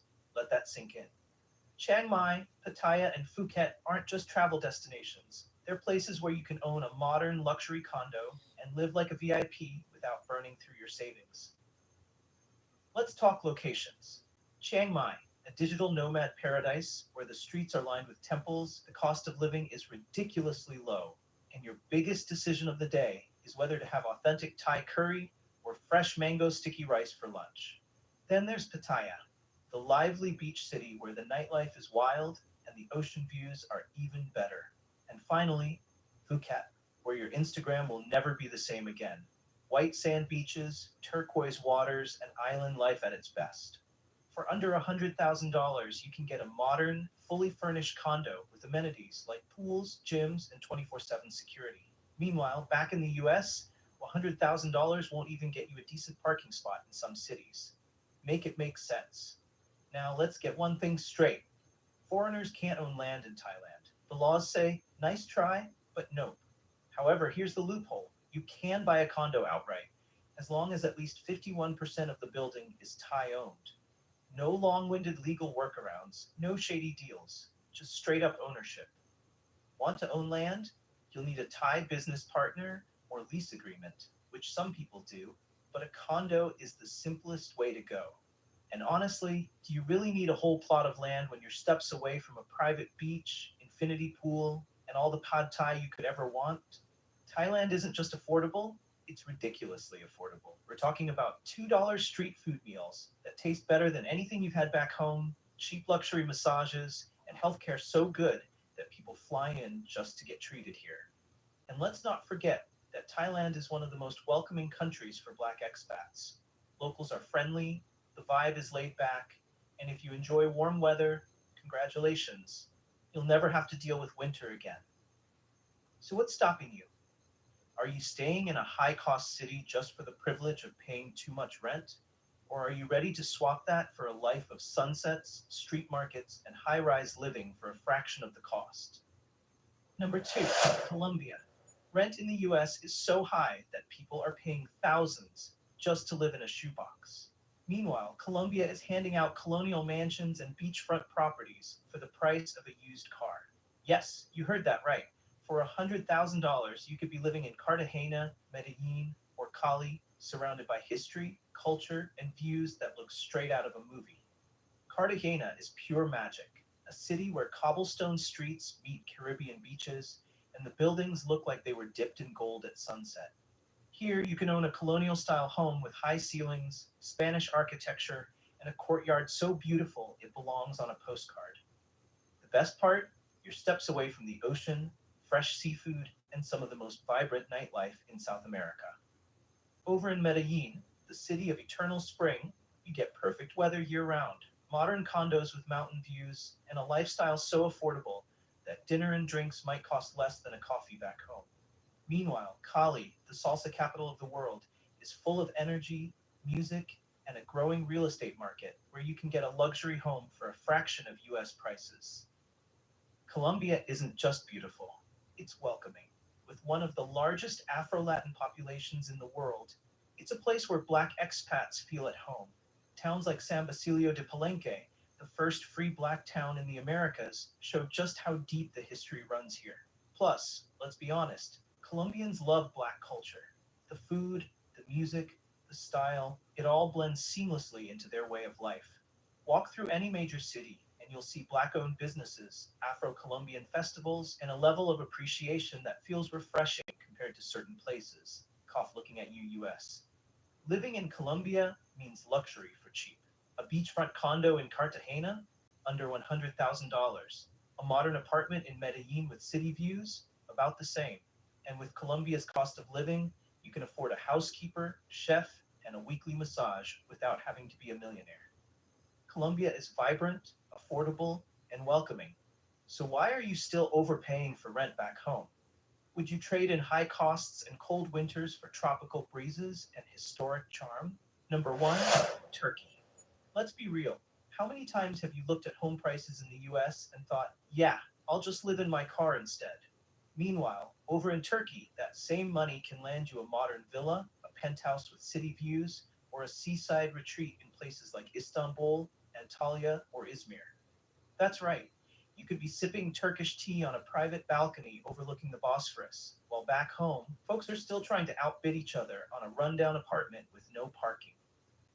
Istanbul is where history, culture, and real estate dreams collide. This city is a mix of ancient wonders and modern luxury, and believe it or not, $100,000 can get you a stylish penthouse or a spacious apartment in a thriving neighborhood. Maybe Antalya is more your vibe, a coastal paradise on the Mediterranean where palm trees, crystal clear beaches, and luxury condos come standard. The expat community is growing fast, and why wouldn't it? The cost of living is low, the seafood is fresh, and you're basically living in a postcard. And then there's Izmir, a city with a laid-back atmosphere, stunning sea views, and a real estate market that's still flying under the radar. Want a villa near the Aegean Sea? You can have it for less than what some people are paying for a bathroom remodel back in the States. Unlike some countries that make foreigners jump through bureaucratic hoops, Turkey actually wants you to invest. You don't need a local partner, a complicated lease agreement, or a secret handshake to own property here. Just show up with your cash, sign the paperwork, and boom, you're a homeowner. And for those thinking long-term, buying real estate in Turkey can even get you a residence permit. Meaning, you're not just investing in a house, you're investing in the freedom to live abroad without worrying about visa runs or government headaches. Turkey isn't just handing out cheap real estate, it's also giving you a 5-star lifestyle at a 2-star price. The cost of living? Shockingly low. Your grocery bill will have you wondering if the cashier made a mistake. A meal at a nice restaurant? Less than a fast food combo in the US. And if you're into shopping, Turkish markets will make you feel like a bargaining pro in no time. At this point, you have to ask yourself, do you want to keep overpaying for rent back home? Or do you want to own a luxury home in one of the most beautiful, culturally rich countries in the world? Drop a comment and let me know. Would you make the move to Turkey? And if you love this list, hit that like button and subscribe because we've got even more hidden real estate gems coming your way. Until next time, happy house hunting. I'm here at Stokes Kia at Goose Creek, where we make it easy for you with a smooth buying process and incredible deals. This month, take advantage of financing as low as 0% on select new Kia models, Kia Sportage, Kia Sorento, and more, like a new 2024 EV9, also with low 0% financing. Or drive home in the new 2024 Kia Forte, starting at under $20,000. Come see us today at Stokes Kia or shop online at stokeskia.com.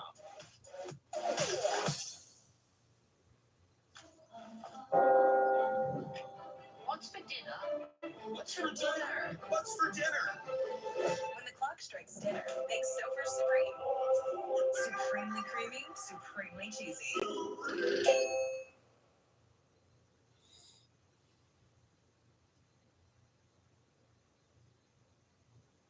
Corruption isn't just a problem for struggling economies. It's alive and well in some of the wealthiest nations on Earth. We're talking about countries that boast sky-high GDPs, fancy skylines, and politicians who smile for the cameras while stuffing their pockets behind the scenes. In the 10 most corrupt, developed countries in the world right now, we're peeling back the curtain on the scandals, backdoor deals, and outright theft that keep these nations drowning in corruption. From billion-dollar fraud cases to government officials making power moves that would make a mafia boss jealous, corruption is not just happening, it's thriving. And the worst part, it's often disguised under polished speeches, expensive suits, and the illusion of progress. Some of these countries rank embarrassingly low on the Corruption Perceptions Index, yet their leaders act like they run the moral high ground. How bad is it? Which developed nations are the biggest offenders? And how does this corruption affect everyday people like you? Stick around, because you won't believe who made the list. Before we dive in, hit that subscribe button so you never miss an update from Virtual Travel by Brian. Number 10, South Korea. Corruption in South Korea is like a bad K-drama, full of plot twists, betrayals, and powerful figures getting caught up in scandals. But unlike a TV show, the stakes here aren't just heartbreaks and revenge.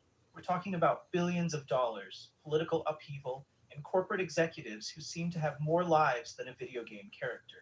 With a Corruption Perceptions Index, CPI score of 57 and a global rank of 39th, South Korea isn't exactly swimming in integrity.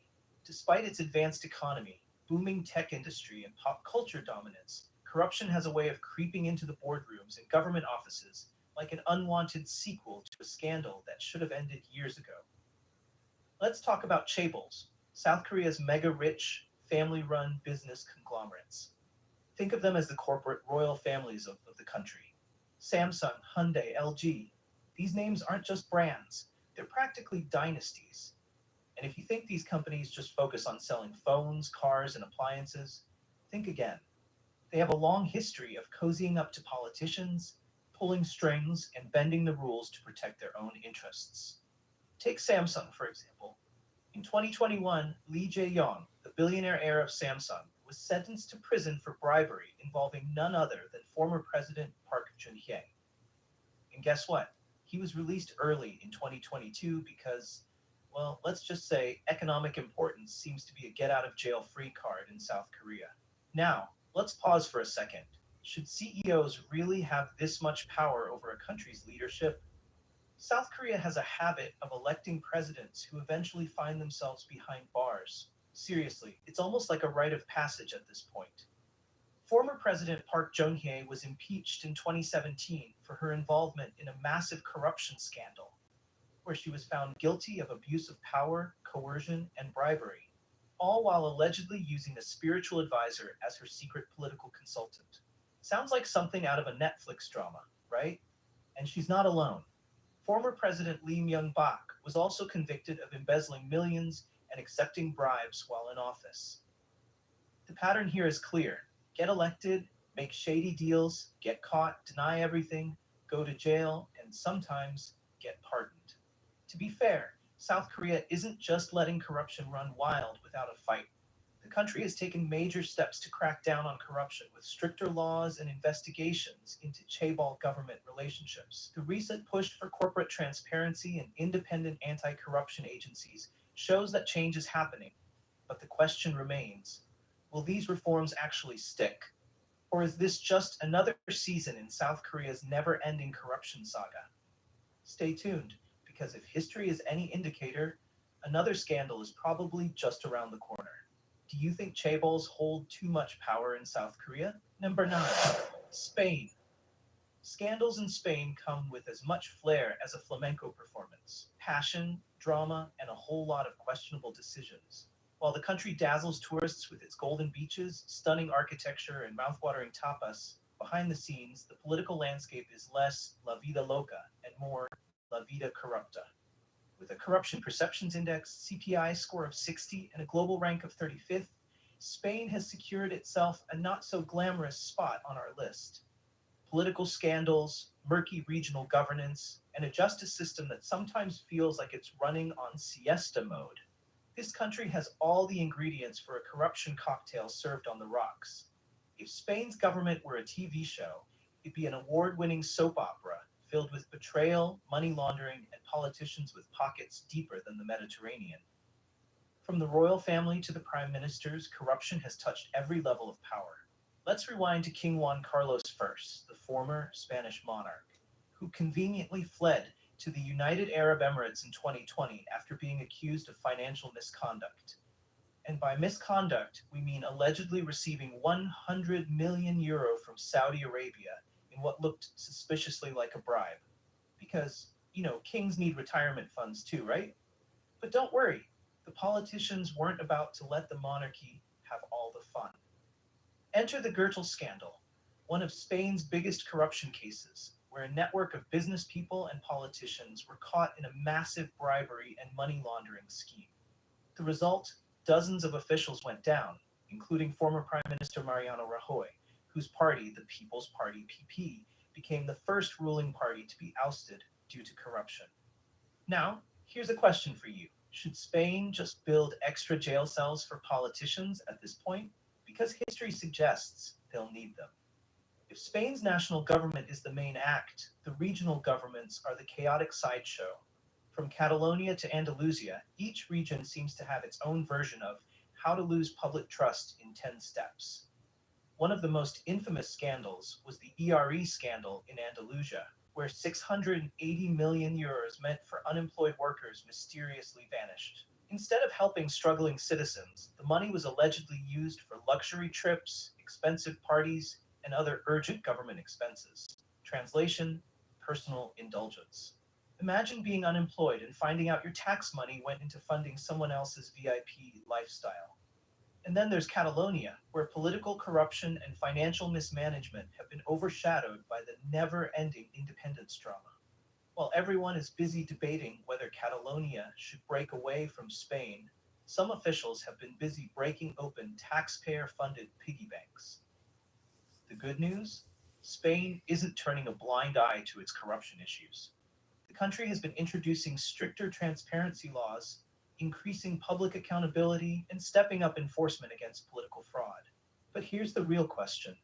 Are these reforms actually working, or are they just band-aids on a bullet wound? Because let's be honest, when politicians and royals have been treating public money like their personal ATM for years, trust doesn't get rebuilt overnight. Do you think Spain is making real progress in fighting corruption, or is this just another episode in a never-ending saga? Number 8, Italy. Mamma mia, Italy's corruption game is as legendary as its pasta recipes, deeply rooted, passed down through generations, and nearly impossible to get rid of. But instead of a secret tomato sauce, the special ingredient here is public money disappearing into thin air. With a Corruption Perceptions Index, CPI score of 56, and a global rank of 41st, Italy isn't exactly setting the gold standard for transparency. From shady political deals to public contracts that mysteriously cost double, corruption here isn't just a crime, it's practically a cultural tradition. Italian politics and corruption go together like espresso and biscotti. One just doesn't feel complete without the other. Governments come and go so fast that it's hard to keep track. But one thing remains consistent: politicians helping themselves to a little extra cash. Remember Silvio Berlusconi? Of course you do. The billionaire media tycoon and former prime minister practically made political scandal an art form. Tax fraud? Check. Bribery? Double check. Hosting bunga bunga parties while running the country? Oh, absolutely. And let's not forget that Berlusconi was convicted of tax fraud in 2013, but somehow managed to stay influential in politics for years. Now, here's a question for you. Should politicians in Italy come with warning labels? Because history suggests they should. One of Italy's biggest corruption problems lies in public procurement, a fancy way of saying that when the government needs to build a road, a bridge, or a stadium, someone somewhere is skimming off the top.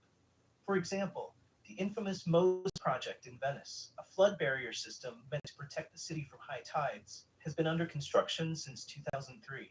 It has cost over 5.5 billion euros. And guess what?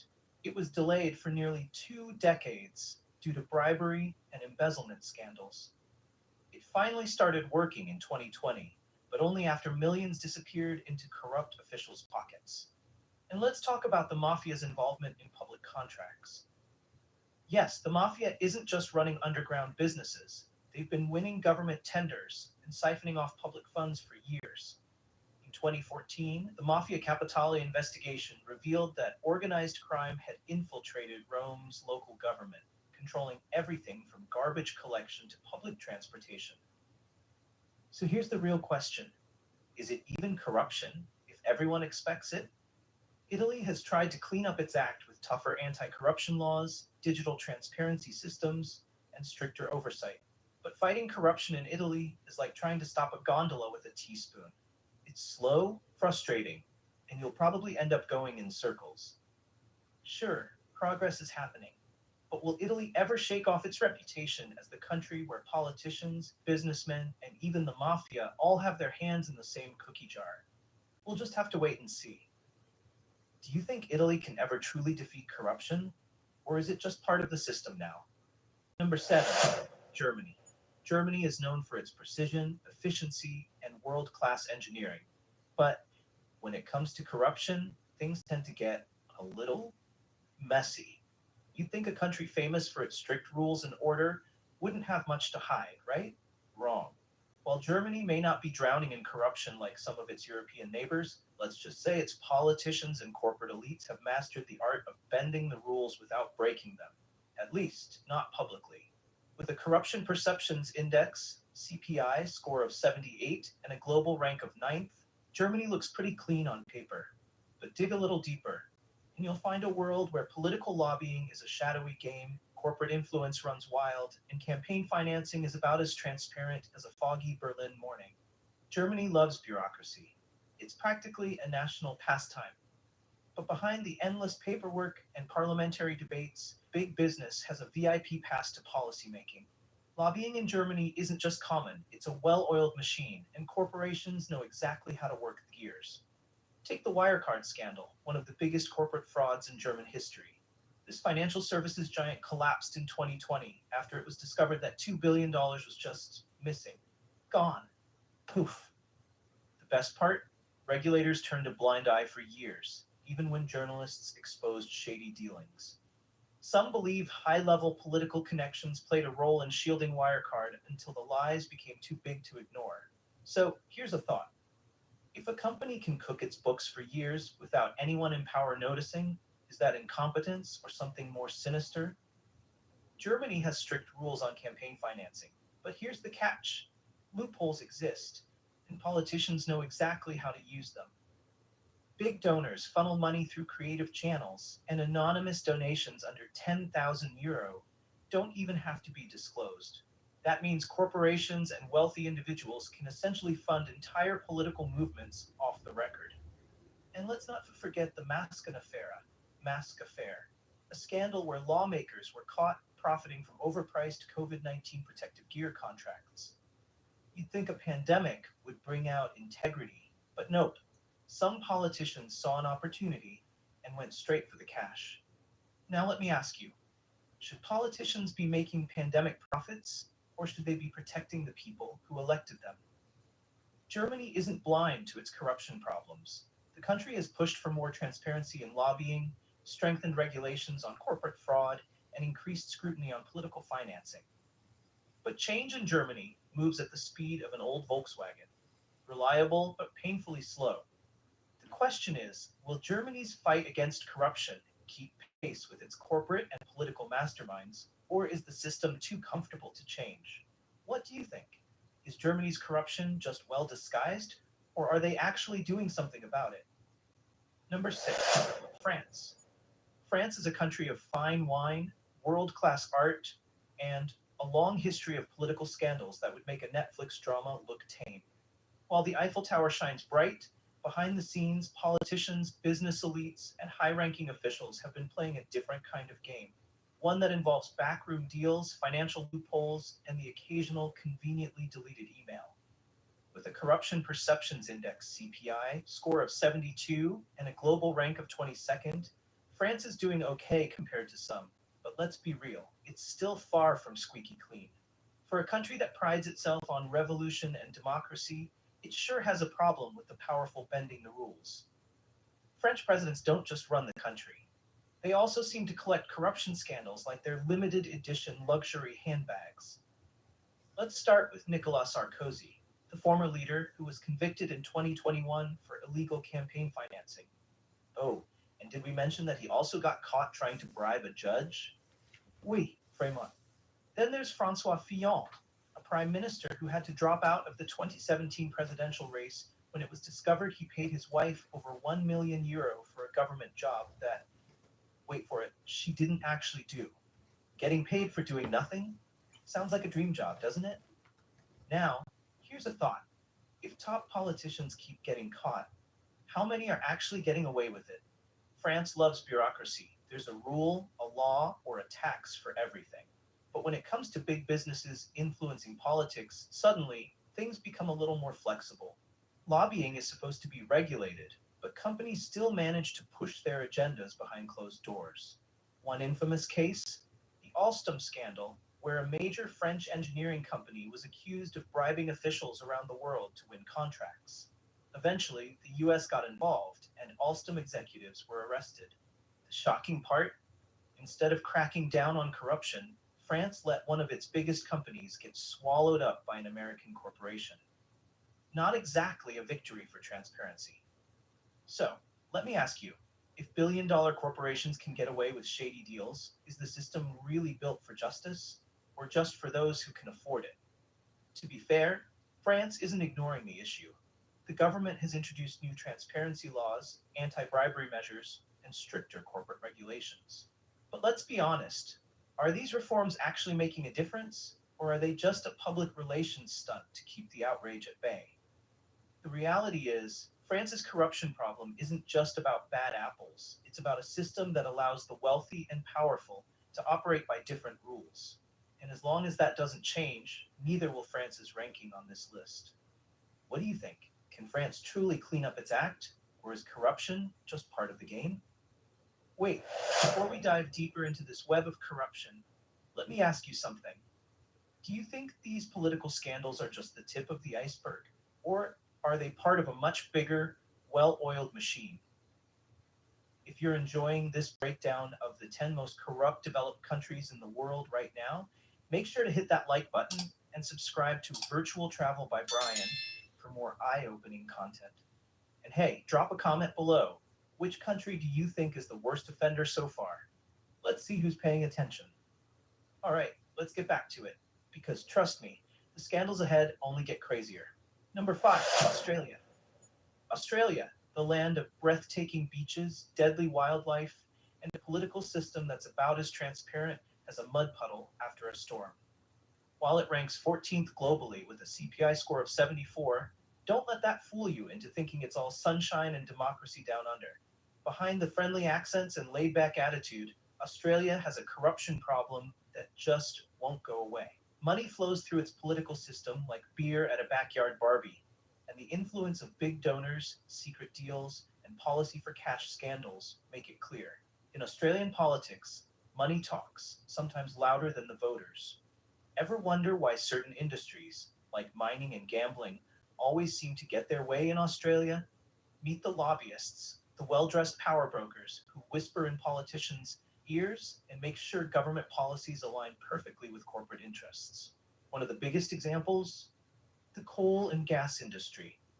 Despite Australia experiencing some of the worst climate disasters in recent years, fossil fuel giants continue to receive government backing, tax breaks, and subsidies. Coincidence? Not likely.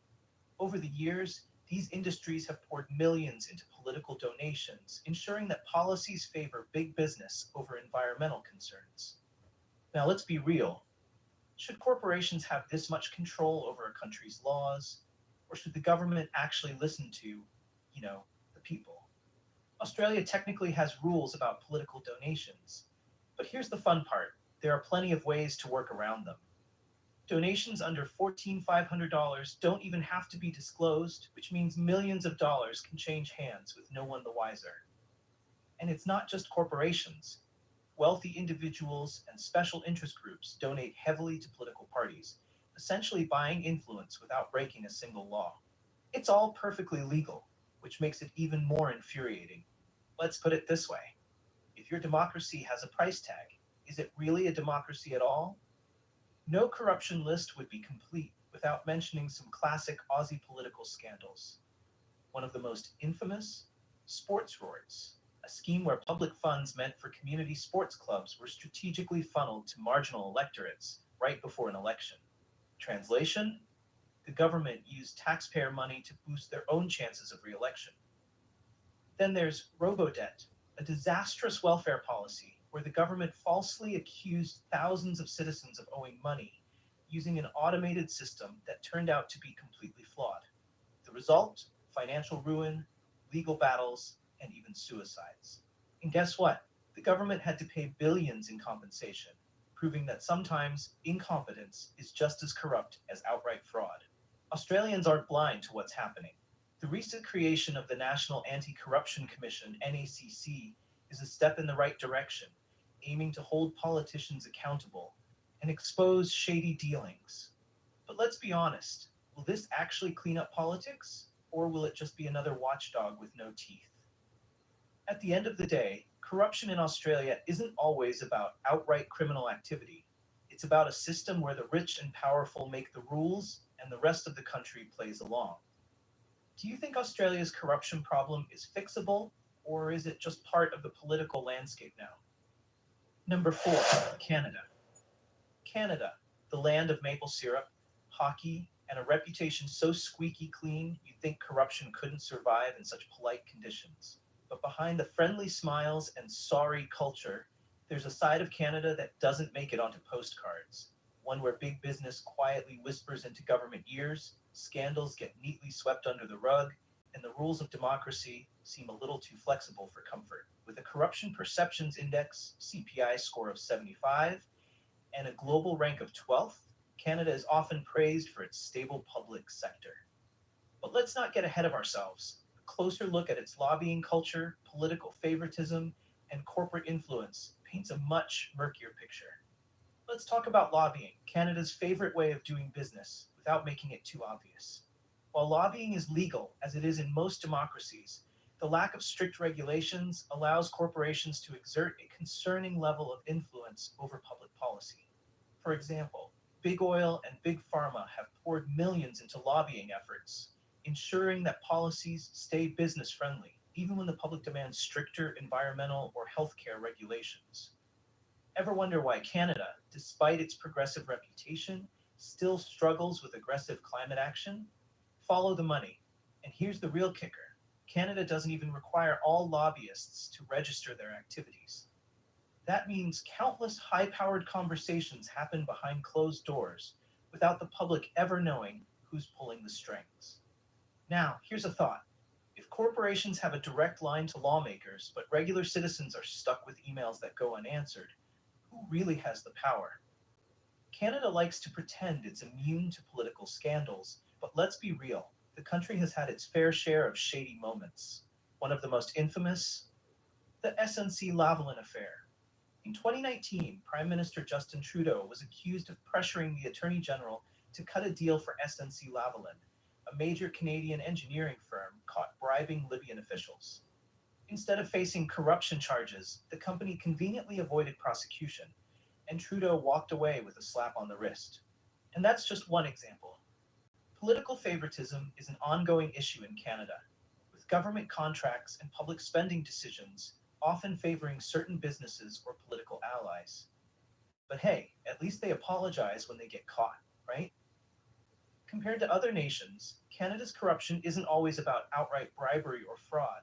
It's about a system where influence is quietly bought and sold in ways that don't always make headlines. Lobbying remains loosely regulated, politicians escape real consequences, and major industries continue shaping policies behind the scenes. Canada isn't the worst offender, but let's ask an honest question. Does having less corruption make the existing corruption any less concerning? Because when corporations and politicians get a little too cozy, it's always the public that pays the price. What do you think? Is Canada truly as clean as its reputation suggests? Or is it just better at hiding the dirt? Number 3, Japan. Japan is famous for its discipline, efficiency, and an unwavering commitment to honor. So you'd think corruption wouldn't dare step foot in the land of the rising sun, right? Well, think again. Behind the polished politeness, there's a world where backroom deals, shadowy campaign donations, and political favoritism thrive quietly. Because in Japan, corruption isn't always loud and messy. It's subtle, refined, and wrapped in a carefully worded apology. With a Corruption Perceptions Index, CPI, score of 75, and a global rank of 16th, Japan is often seen as a well-oiled democracy. But dig a little deeper, and you'll find that money, power, and bureaucracy form an intricate web that keeps the political elite comfortably in control. Japan has some of the strictest rules when it comes to personal gifts to politicians. But when it comes to political donations, the rules suddenly seem a little more flexible. Corporations, industries, and even entire business federations legally funnel millions into politics, ensuring that the right policies and the right politicians stay in place. Take the Liberal Democratic Party, LDP, Japan's ruling party for most of the last 7 decades. The LDP has been caught accepting enormous donations from construction companies, energy firms, and special interest groups. And guess what? Many of these industries end up receiving massive government contracts. Pure coincidence? You decide. So here's a thought. If an industry can donate enough money to guarantee political favors, is it really a democracy or just a very polite business transaction?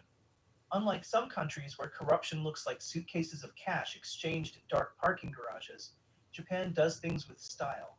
Corruption here isn't about breaking the law. It's about bending it so gracefully that no one even questions it. One of the biggest corruption hotspots? Amakudari, a Japanese practice where retired government officials get cushy, high-paying jobs in the very industries they use to regulate. Imagine being a top government regulator overseeing Japan's banking sector, then retiring, and, surprise, suddenly landing a 6-figure executive role at a major bank. It happens all the time, and nobody blinks. And let's not forget the Olympic bribery scandal. In the lead up to the Tokyo 2020 Olympics, multiple Japanese officials were accused of accepting bribes in exchange for sponsorship deals and event contracts. The event was already costing billions. But hey, what's a little financial flexibility when there's a global stage involved? Now here's the real question. How many of these deals would have stayed buried if investigators hadn't dug them up? To Japan's credit, public pressure has forced some changes. New laws have tightened oversight on political funding, and a few high-profile figures have faced legal consequences. But let's be honest, when corruption is baked into the system itself, how much can really change? Japan's corruption isn't the kind you see splashed across tabloids. It's quiet, calculated, and embedded into the very fabric of its political culture. What do you think? Is Japan's corruption a well-hidden problem, or is it just the cost of doing business in politics? Number 2, United Kingdom. The United Kingdom prides itself on being the home of democracy, tradition, and a government that always acts in the public's best interest, or so they'd like you to believe. But behind the grand halls of Westminster and all those stiff upper lip formalities, there's a different story. One of shady political donations, mysteriously awarded contracts, and enough scandals to make a season of The Crown look tame. With a Corruption Perceptions Index, CPI, score of 71 and a global rank of 20th, the UK isn't exactly the model of integrity it once claimed to be. In fact, its ranking has been slipping in recent years, thanks to a delightful mix of financial loopholes, questionable political funding, and government deals that seem to benefit friends in high places rather than the public. Let's start with one of the most blatant corruption scandals in recent history, the COVID-19 contracts scandal. Picture this. The country was in chaos, hospitals were overwhelmed, and the government needed to act fast. So who did they trust to provide life-saving personal protective equipment, PPE? Not the companies with actual experience in manufacturing medical supplies. No. Instead, millions of taxpayer pounds were handed to firms with zero experience, but plenty of political connections. One tiny investment firm somehow landed a £252 million PPE contract, despite having no prior experience in healthcare. Another contract worth £30 million was given to a company specializing in pest control. Because when you think of pandemic relief, your first thought is rodent exterminators. And let's not forget the VIP fast lane, where politically connected firms were 10 times more likely to win contracts than those who actually knew what they were doing. So here's a question. Was this an emergency response gone wrong, or was it just an opportunity for the well-connected to cash in? In the UK, money and politics go together like tea and biscuits, except some biscuits seem to come with a multi-million pound price tag. Political donations have long been a gray area, with wealthy individuals and corporations pouring cash into political parties in exchange for favors. While technically legal, the system is so loosely regulated that it's practically an open invitation for corruption. Want an example? Several wealthy Russian donors with ties to the Kremlin have donated millions to the Conservative Party, securing cozy meetings with top politicians. And let's not forget the infamous Cash for Honors scandal, where big donors conveniently end up receiving knighthoods and seats in the House of Lords. Now, let's be honest, if you need to donate a six-figure sum to get a seat at the table, is it really a democracy or just an exclusive club for the rich? Despite mounting scandals, actual consequences seem rare. Investigations are announced with great fanfare, a few headlines circulate, and then nothing. The system keeps running exactly as before. The UK might not have the blatant bribery of some countries, but corruption here is quieter, more sophisticated, and deeply embedded in the way politics operates. It's not about breaking the law, it's about making sure the rules always benefit the people in power. What do you think? Is the UK's corruption just business as usual, or is it time for a serious political shakeup? Number 1, United States. The United States loves calling itself the leader of the free world, the gold standard of democracy, the shining city on a hill. But when it comes to corruption, that hill looks more like a garbage heap of scandals, backdoor deals, and billion-dollar political influence.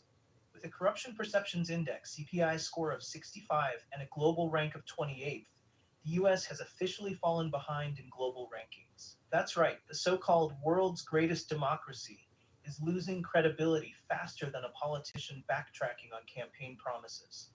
And why? Because corruption in America isn't just about bribery or shady dealings, it's built into the very structure of its politics, business, and justice system. In the US, elections don't go to the best candidate, they go to the richest. Thanks to Citizens United, a 2010 Supreme Court ruling, corporations and billionaires can funnel unlimited amounts of money into political campaigns. So when your favorite politician makes bold promises to fight for the people, just ask yourself, which billionaire's checkbook made that speech possible? Take the 2020 election. Over $14 billion was spent on campaigns. That's more than the GDP of some small countries. And the biggest donors? Wall Street, Big Pharma, and defense contractors, the same industries that miraculously keep getting favorable policies, tax breaks, and government contracts. So let's be real. Is it still democracy if corporations have more influence over politicians than actual voters? Let's talk about lobbying, the US government's favorite way of turning corruption into a respectable profession. Washington, D.C. is home to over 12,000 registered lobbyists, all working tirelessly to make sure laws are written in favor of their wealthy clients. Want proof? The pharmaceutical industry alone spent over $300 million in 2022 lobbying Congress. Is it any wonder why Americans pay the highest prescription drug prices in the world? Or why health insurance companies seem to have more rights than patients? And let's not forget defense contractors, who conveniently lobby the government for more military spending while raking in billions from endless wars. It's no coincidence that the Pentagon's budget keeps growing while actual social services remain underfunded. So here's the real question. When laws are written by corporations instead of elected officials, who's really in charge? Corruption in the US isn't just about money. It's about politicians treating public office like their personal playground. Over the years, we've seen presidents accused of abuse of power, Nixon's Watergate, Clinton's impeachment, Trump's, well, everything. Congress members caught in insider trading because apparently knowing the stock market will crash before everyone else is just a perk of the job. Senators getting cozy with lobbyists in foreign governments, ensuring that backdoor deals keep flowing while the public stays distracted by the latest political drama. And the best part? Hardly anyone ever faces real consequences. The rich and powerful simply resign, cash in on book deals, and take cushy jobs as political commentators. Let's be honest. Corruption in America isn't a bug, it's a feature. The system is designed to keep money flowing in, policies benefiting the wealthy, and accountability at a bare minimum. Sure, people get outraged, a few congressional hearings happen, and then nothing changes. So, where does that leave the so-called greatest democracy in the world? Stuck in a cycle where politicians pretend to fight corruption while secretly benefiting from it. The US might still lead the world in entertainment, technology, and military power, but when it comes to political integrity, it's slipping further down the rankings. Corruption here isn't always obvious. It's woven into lobbying, campaign finance, and backroom deals. So what do you think? Is corruption in the US just part of the system now, or is there still hope for change? Drop your thoughts in the comments below. And before you go, don't forget to like, subscribe, and hit that notification bell, because trust me, there will always be more scandals to uncover. See you in the next one.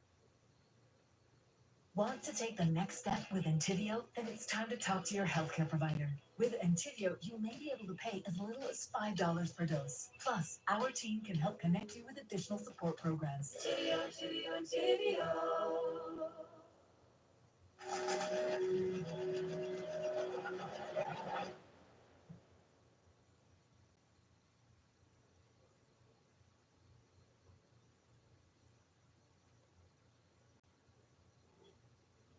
This is true small town feeling, Americana.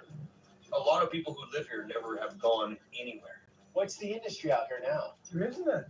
If the economy is hurting, why does the town look so nice? We have the hydraulic monitor, giant. They built a tunnel system underneath. No way. Fair to say these were some of the most ambitious people in Europe, or some of the most desperate. I came from a ranching family, and we had Mexican cartel invade our place. You love pizza. You make it? Yeah. Here's what prices look like in the region. Some old abandoned homes. I came back here, and I'm just like, what happened? Totally unexpected, guys. We were trying to make Northern California its own complete separate state. Just sound advice, bro. Nice smoke to it. What do the outsiders not know? Super fascinating. Pardon my time.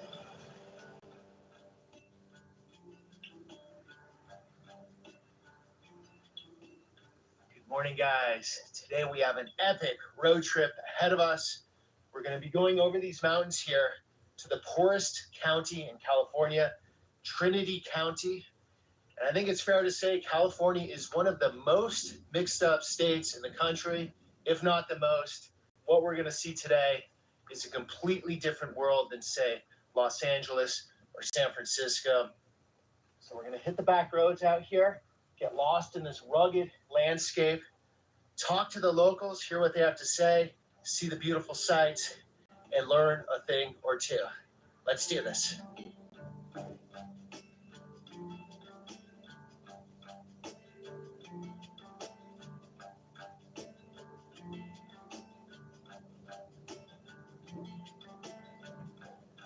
Here we are, Trinity County. Median income of $42,000 per person. Santa Clara County, the richest county in the state, in the Bay Area, is $154,000 per person. So, huge divide on that front. But there are only 16,000 people living in the county. It's around 3,200 square miles, so it's very sparsely populated, with only a few small towns in it. And here's our first bit of civilization. Some old rundown buildings. Just very wild landscapes out here. I've actually been driving for quite some time. I had the camera off because it's just cruising. And this is one of the most remote parts of the country in a way, as far as like big cities being around. You can see that times were better here in Trinity County. What's that? An old arcade, some storage units. Let's check out this store. Sailor store. They got the Bigfoot up there.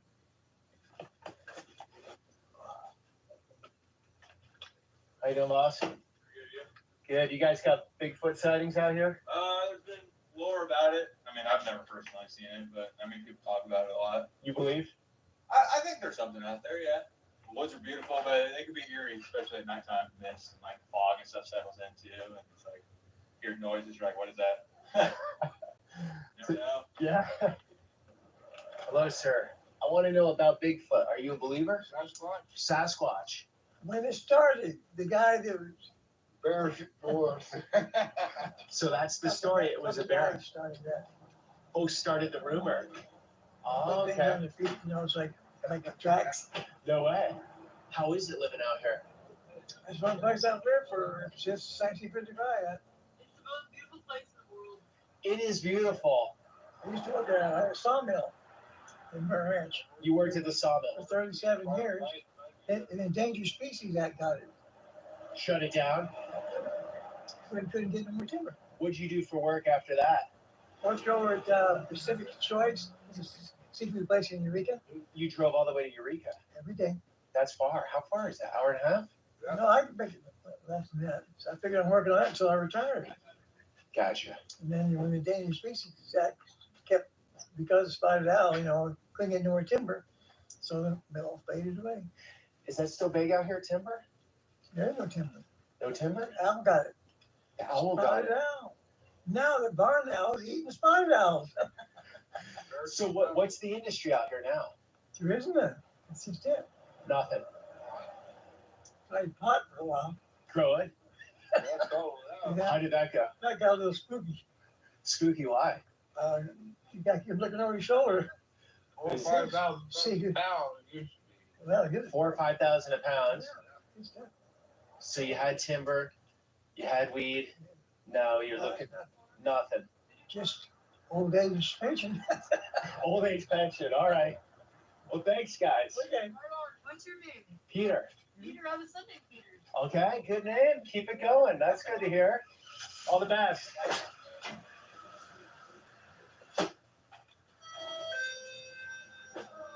Hello, how you doing, ma'am?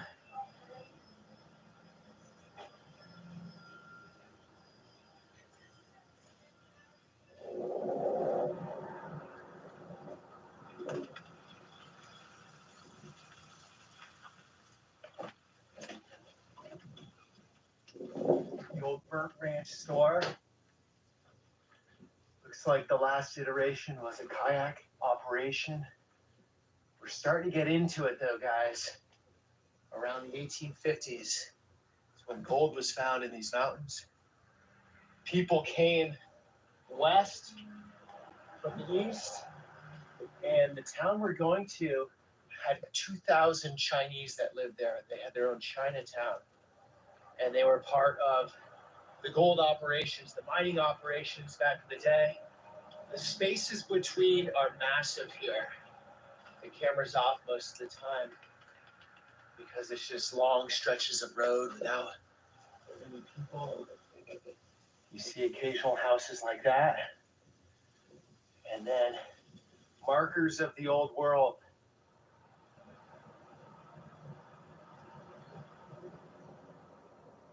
We drove roughly 55 miles from where we started today, and now we're in the town of Weaverville.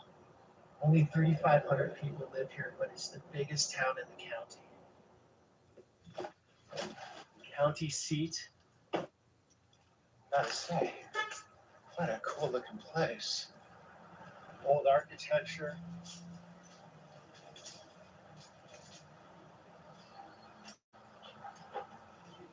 How they doing? I'm good. How are you? Good.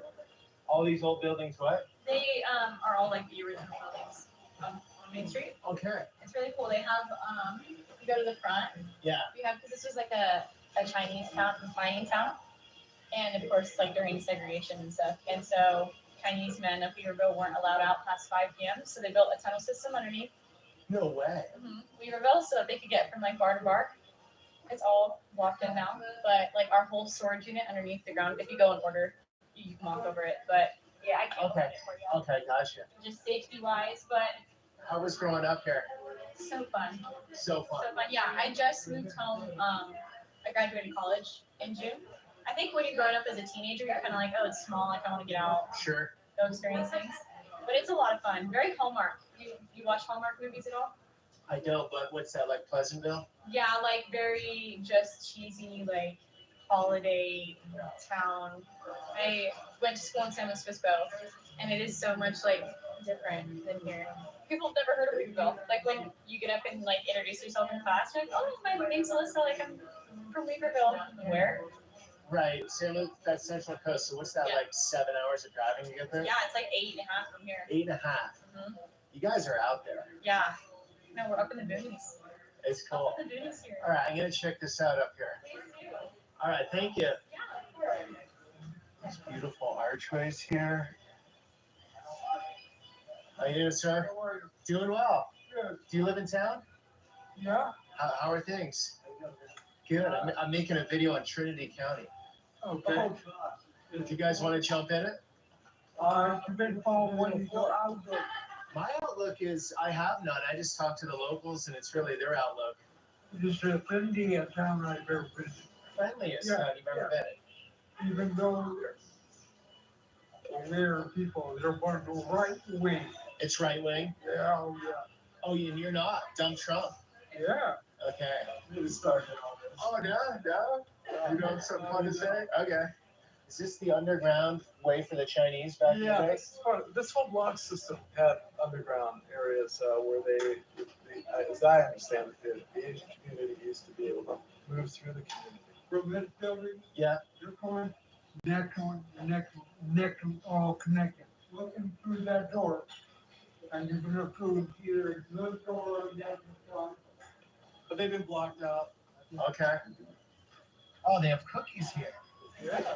We just made these today, also. Okay, and then. Just one of them. Yeah. Thank you. Yeah.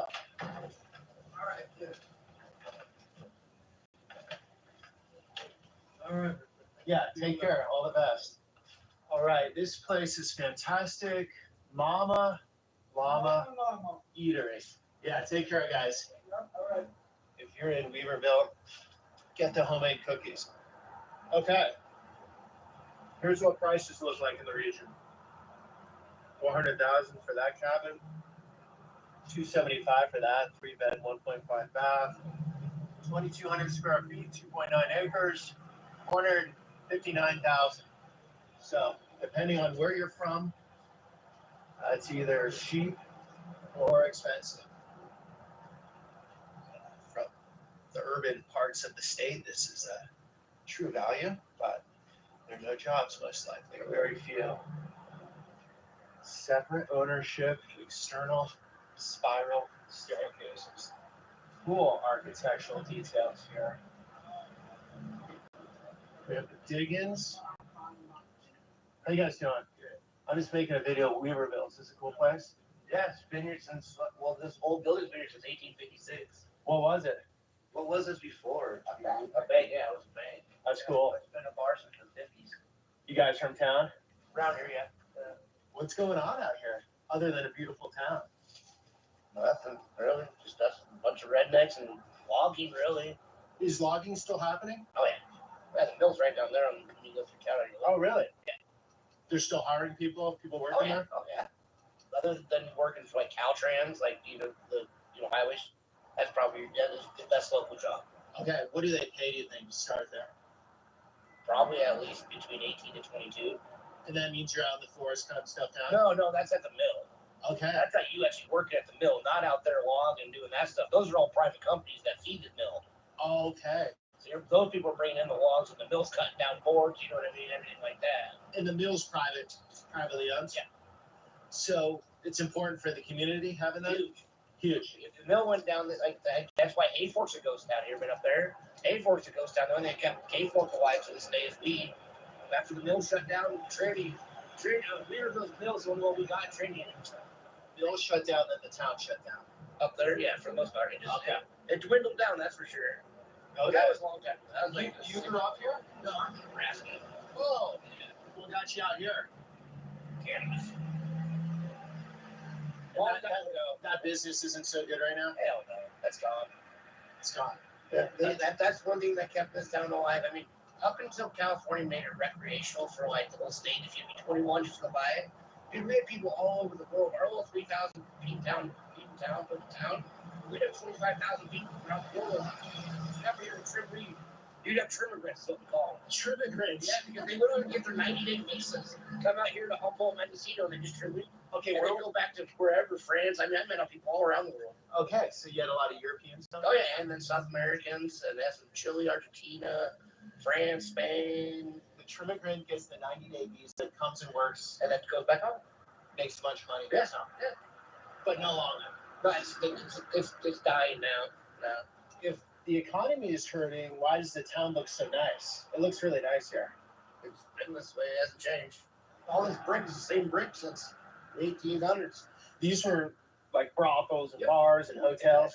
Was that a brothel? Yeah, and then that's the New York Saloon. That's one of the oldest places here. Yeah. Yeah, this was all the gold rush. This was formed by the gold rush back in the day. Is your ride? Yep, I'm out here. What's your name? Brett. Brett. Nice to meet you and enjoy our beautiful little town. Thanks, Brett. All the best. What a cool place. Guys, just been here a few minutes, really, and got right into conversation. People are friendly. This video is sponsored by Ground News. The overall goal of this channel is to get on the ground, talk to people on the street level from all different backgrounds, and get all different takes of what society and the world is. Then I get home, I get online, and I want to read a journal. And there's pretty much nothing these days where you can just get objective truth. Everything has an angle. Everything has a message or an ideology they're trying to push you towards. There is a solution though.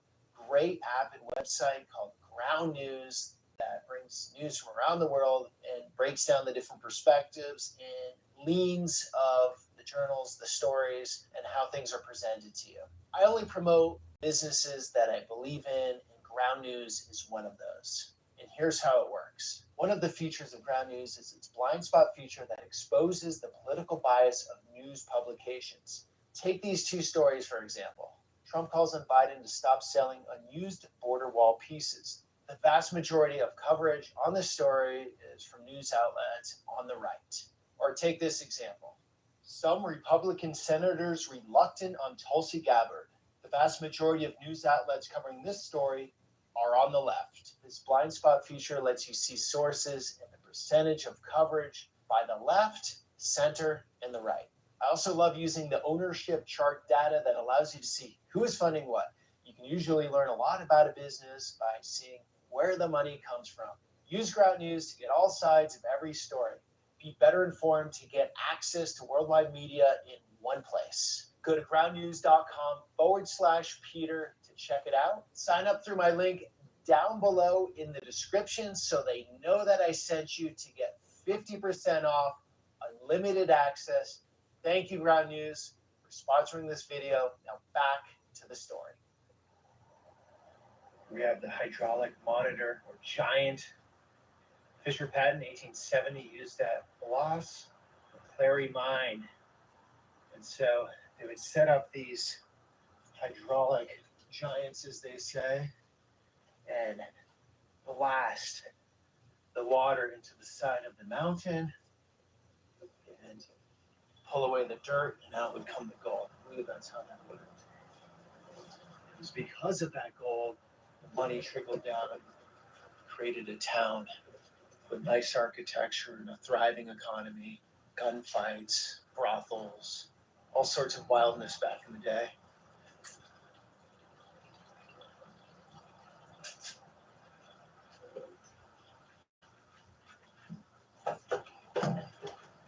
Wrong day. Friday night, I think. I had 2 lemon zucchini. Okay. Do you mind if I'm making a video on Trinity County? Oh, well. Are you from here? Yeah, I live in Poke Bar. But, Our farm's bakery. Uh-oh. okay. Um, So this is your bakery. yeah. This is the farmer's market location right here. Okay. At the meadow. And we have, like, it stops in mid-October. Okay. And I just almost sold out. I make Greek stuff. I make baklava. Oh, and cool. this is milopita. It's an apple. I just had a cookie, but I'm gonna have to try this. Okay. Can you hold this? Oh, yeah. Here we go. Milo pizza. Greek apple cake. Homemade? Of course. You make it? Yeah. Mm-hmm. Good. Fantastic. I make Very a good. lot of Greek. I'm half Greek, so. Look at that apple, fresh apple. Fresh apples, actually off trees in Lewiston. In Lewiston, Yeah. nearby. Yeah. And I make baklava and the kurubietis, cookies. Yeah, I'm the Greek baker. So, how are things in Weaverville?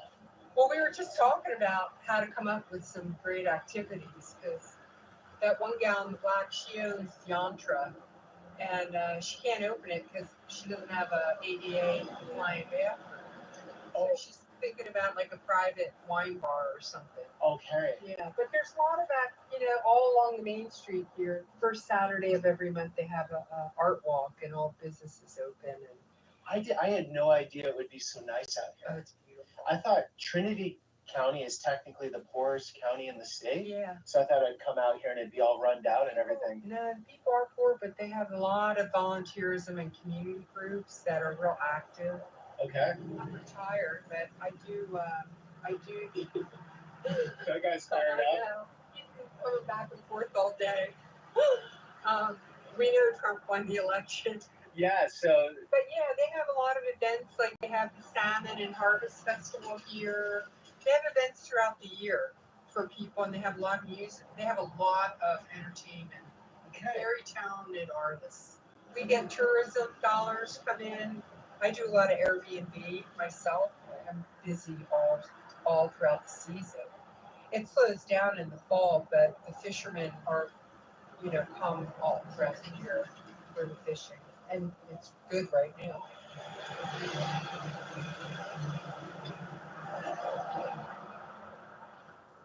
Let's check this place out here. Hello, sir. Reading came over from. Yeah. Who came over? This guy right up here. This guy. Yeah, that's Pearson B. Reading. Okay, so Reading is named after this guy. Reading was originally going to be named after this guy. Reading. Reading. No, the English pronounces as Reading. We pronounce it Reading. I know. And you're 5 generations, Weaverville. I'm 4+ generations, Humboldt County. So 1849, California Gold Rush, but it happened here 1850. A bunch of people moved from the east. Yeah, from all over, basically. Kids who were growing up on farms too small in Indiana, or Louisiana, the late 40s were economically tough, not only in the United States, but in Europe. It was a worldwide recession, not too deep, but felt everywhere. The sound of gold discovery in California, in the media, brought people from a lot of places. A lot of German names up in this frieze of pictures. Okay, yeah. There were a lot of French came here, but virtually everybody.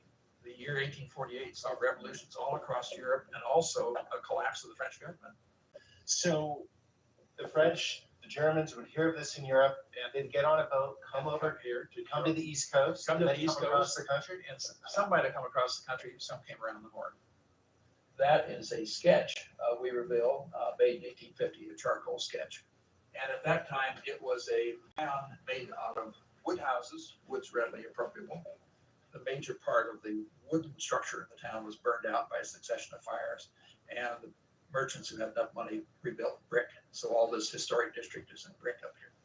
So fair to say these were some of the most ambitious Yeah. people in Europe, or some of the most desperate. They had They were desperate, and also the European education system functioned a lot differently, because you're talking about a society that has a denser population than the mid-continent part of the U.S. had, and certainly the West. So these people were the successful ones. There's also a fair number of English and Irish and Scotch immigrants as well. Those are obviously, that gentleman's obviously not German. Lorenz, and he was the most prosperous hydraulic miner in the county. This guy. Yeah. If you go on to Redding on California Street, you'll see the Lorenz Hotel, a big 3-story imposing brick hotel. So if it was gold at one time, timber's still going to some degree. It was pot. This is known as the Emerald Triangle. It's part of the Emerald Triangle. Part of the with- Emerald with Triangle. Humboldt, Mendocino County. Yep. So back before 2016, before it became legalized for recreational use, the small farms were all around here, correct? There were a lot of them. Yeah. Okay. Okay. Do you miss those days or no?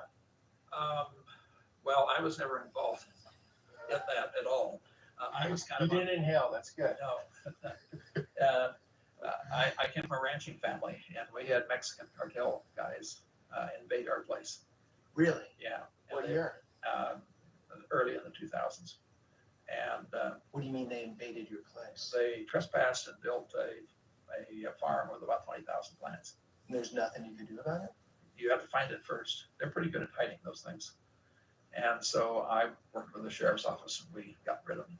They're still here. Not the numbers they used to be, but they're still here. They're still growing. They're still growing, yeah.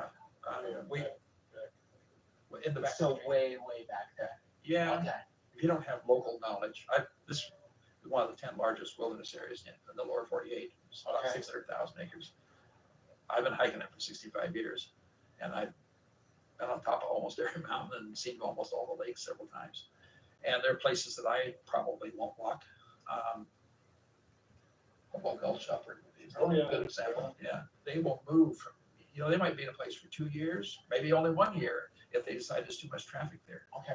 And it's just because it's hard to really explain it unless you've been here. Yeah, It's so remote it's remote. and there's so much space between the towns. But this is the California most people don't think of when they hear No. the word California. They think of Yosemite, San Francisco, LA, Disneyland, a few other things. That's it. Well, it's not one easily. I think San Francisco's Northern California. Yeah, Until you get up here. San Franciscans always talk of themselves as being Northern California. And, Right. and we talk of them as being Middle California. Yeah. Totally unexpected, guys. I was thinking the main town in the poorest county of California would be a little rougher, a little more beat up, but this is quite charming, quite beautiful. And you never know what you're going to get into until you go, that's for sure.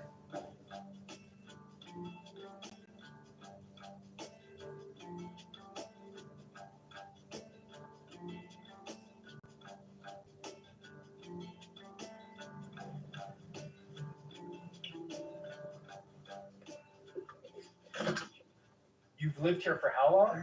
38 years. Okay, so what's the story? What did the outsiders not know? We got a thing called Trinity County time. We're all on it. Everything's a little slower pace here than the people from the city are. Pretty tight community, would you say? Reasonably It's so. reasonably slow. It's getting back to that. They just started a community action committee type thing, so that's getting together and they're gonna try to start doing more events out here and stuff cool. like that. So, And we've got music going on down to Moose now. yeah, music at the Moose. So they say statistically it's the poorest county in the state, but it doesn't feel or look that way though, driving through today. It's definitely It's definitely lower. lower. It looks way nicer than I thought it would. Like Weaverville's a charming place. It's a charming place. It used to be a lot charming. Really? It's I thought it was clean and nice. oh man, when I lived there, 97 is when I came out to Lewiston from Weaverville, and it was a lot more pristine back then. Okay. Are the young people staying in town or are they taking off? They all move. Most of the majorities, They go to the cities? and stuff like that. Yeah, Some of them come back after a while. we're getting a lot more people that are selling their homes in the Bay Area. Yeah, got a San lot of Jose, retirees up and then moving up here because for what they're selling down there, they can. Yeah. it's Yeah. crazy. I worked for the county of behavioral health for 20 years and then I retired, so. Oh, you shouldn't retire. We need you. We need you in the. No, I don't want to go there anymore. Good enough for that. I'm still a newcomer, and I've opened the shop. I opened the shop in 01. Yeah, we're semi-natives. So, did the true natives embrace you easily, or that was a long time to crack in? Yeah, It took a while. It took a while, but then all those. Yeah, if you go over to Hayfork, it's kind of different. If you fix their car, though, they probably like you. You know, it's been good. Yeah, Let's put it that way. cool. Where should I go in Lewiston? So there's not many places, There's some smokehouse, right? Go to the smokehouse and talk to Jarrett. Jarrett. Yeah, he's the Okay. owner. If he's not there, what is it, Sean? Sean, He's like yeah. the manager or something. Okay. Just a little smokehouse restaurant, you know. All right. Little short redheaded guy with a beard, that's Sean. Yeah. All right. See you guys. Thank you. So we're gonna go down to the smokehouse. This is true small town feeling Americana.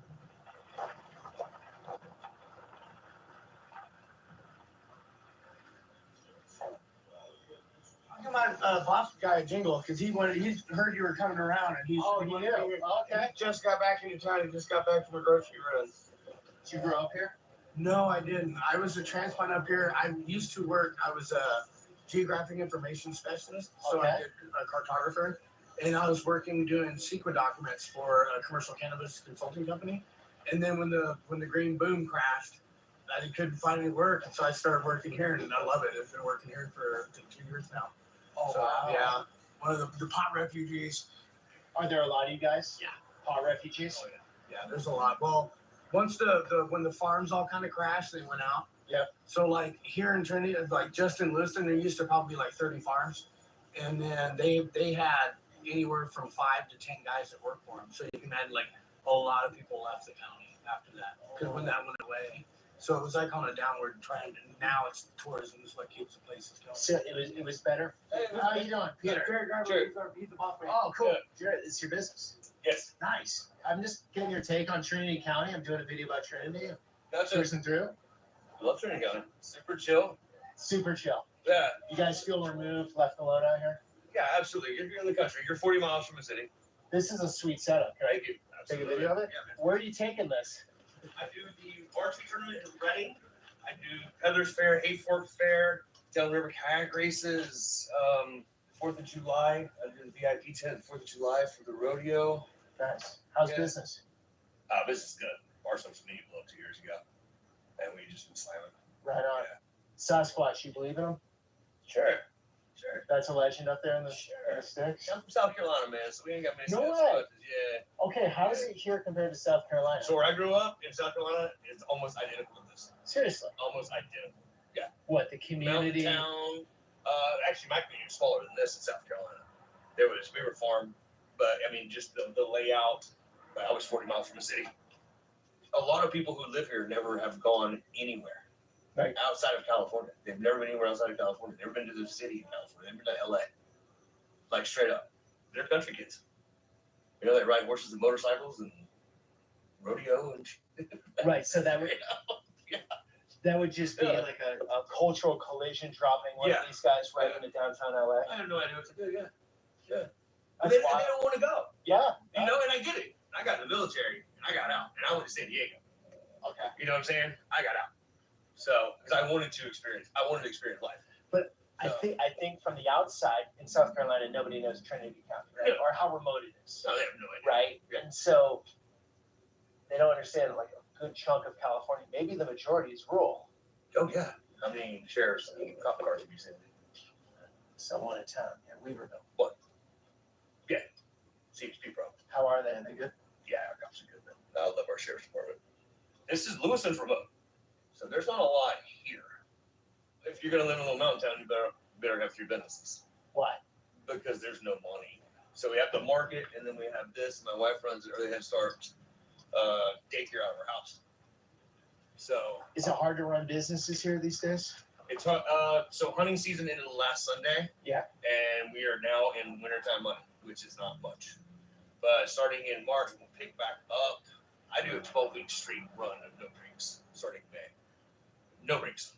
Every weekend I'm somewhere doing something. Whether I private chef for a month out down in Cuba at a shad fishing camp. So you just make it while it's here, and Yeah, then you gotta bank up, and then that rides you through the winter. Absolutely, you have to. Okay. Yeah, I do catering Saturday, and I'll do some Christmas parties, and then that's what makes enough money to pay the employees as we stay open. So tacos are my #1 seller for the year. Okay. And then the Mountain Philly is right behind that, and then the pulled pork. And depending on the day of the week, man, I might sell out at 25, 30 pounds. Pastrami, just making Rubens.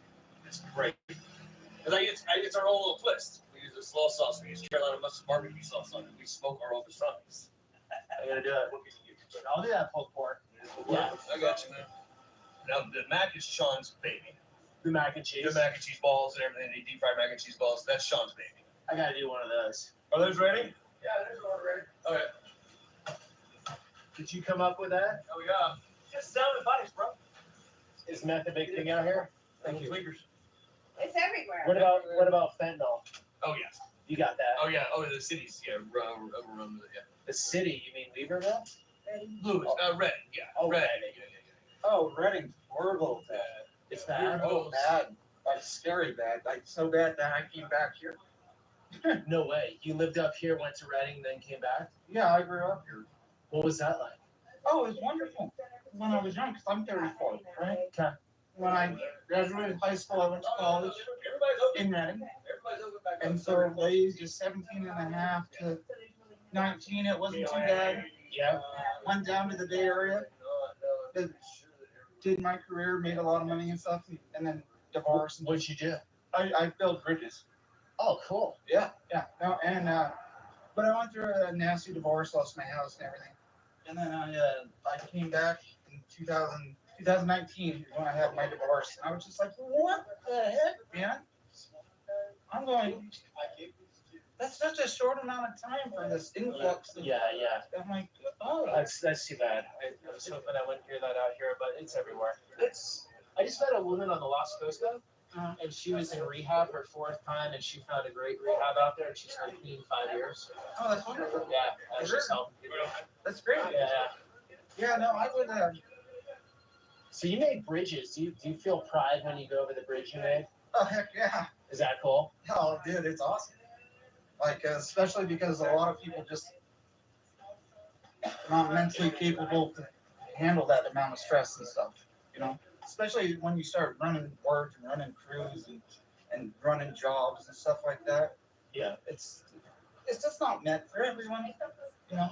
Like, have you ever driven under a bridge that's under construction? Yeah. Like being built? Yeah. And all the things that are holding everything up? Yeah.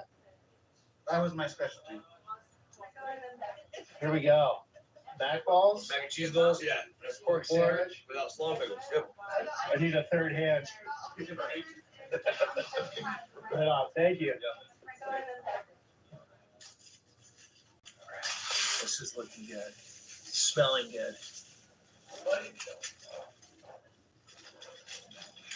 These balls are just grab and bite.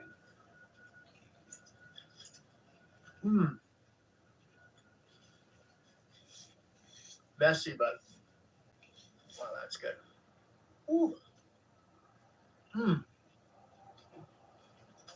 That's an interesting combo. This is so awesome. The Mac ball. Yeah. I've never had that. Right. Yeah. That's a barbecue thing the industry's come up with a couple years ago. Yeah? I'll never be the same. Ever. Pulled pork sandwich.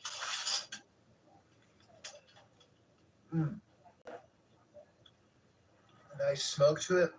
Very tender. Soft bun. You gotta have a soft bun.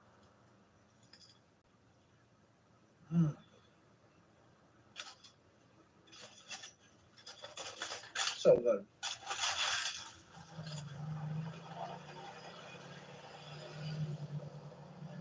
And they got a cool market right next to it. You said a tattoo shop? Yeah, down by the hotel. Oh, there's a tattoo shop. Okay. Yeah, he did all this work. Oh, nice. All his stuff. A bunch of stuff. Guys, take care. All the best.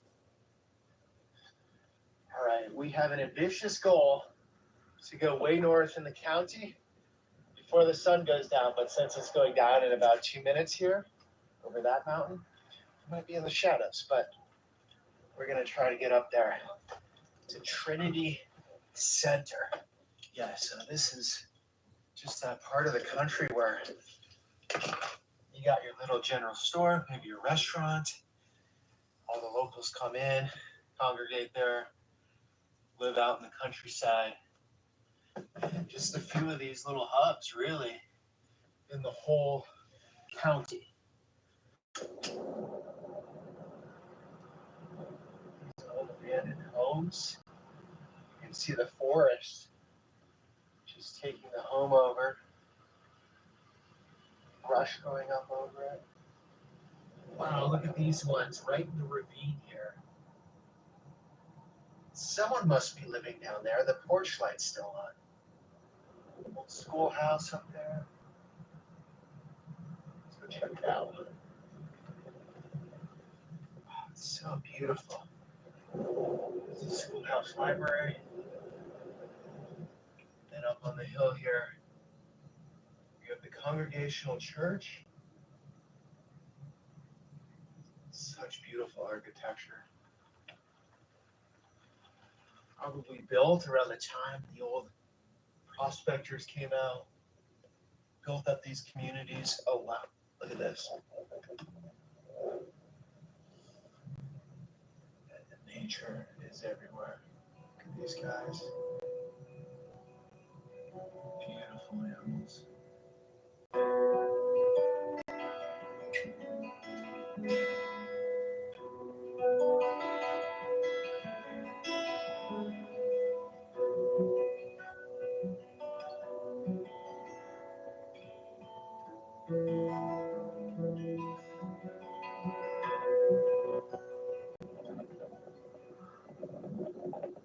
In the distance, you can see some of the peaks of the Trinity Alps.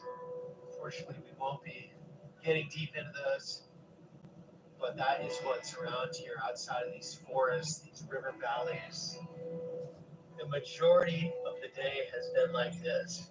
Open road, forest, some deer on the side of the road, a stop sign, a house out in the middle of nowhere.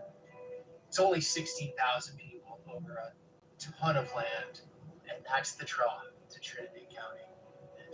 There's nobody out.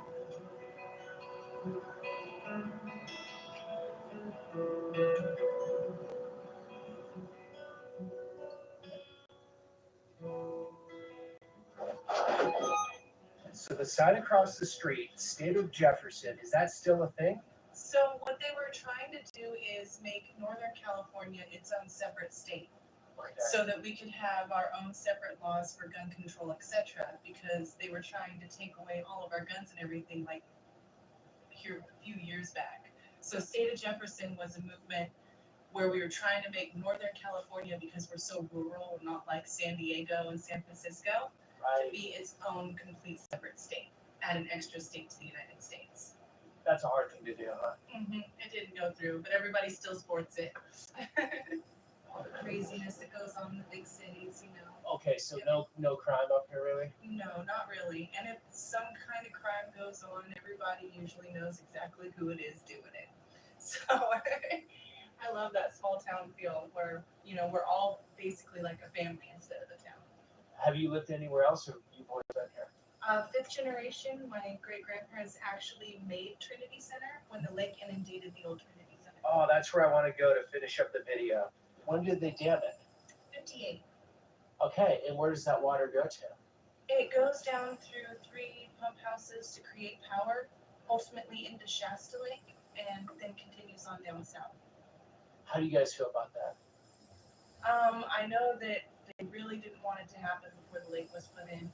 Now we really rely on the lake because it brings in the tourists, which keeps our economy going. Oh, okay, because that's the main economy up here, tourism? Yes, definitely. When they told everyone they were going to put the lake in, everybody was told they had to either sell their home to the government or up and leave. And so everything that Trinity Center is on was my family's land. And they actually brought up the Iowa Love Hall and the store and things like that.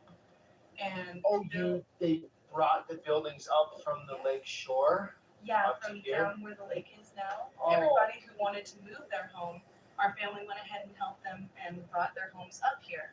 And anyone who wanted to just build a new home, They help them build their new homes. They put in the streets, the roads. There's actually, I think it's the KIXE TV. My uncle in, it was his parents who did it, and he helped build the roads and put the power in. And he did an interview about the old Trinity Center becoming the new Trinity Center. Oh, cool. All your family's still around? Yeah, yeah. My grandma is in her 90s, and she is still running the water company. We are definitely deeply rooted here. Okay, so tourists coming in, this is the place to go to in town. Yeah. Do you have a We bar? A little bit of everything. The old Lycatapon that's just down the road, that used to be the bar down at Old Trinity Center. Has passed away. It's up for sale, has been for a long, long time. There used to be a bar down by the airport. Same story. Owner's passed away, nobody's bought it and brought it back up. So do most of the young people like you move out of town? Yeah, usually when the kids around here get old enough, they leave for a while, but they always come back. They do? Yeah, pretty much.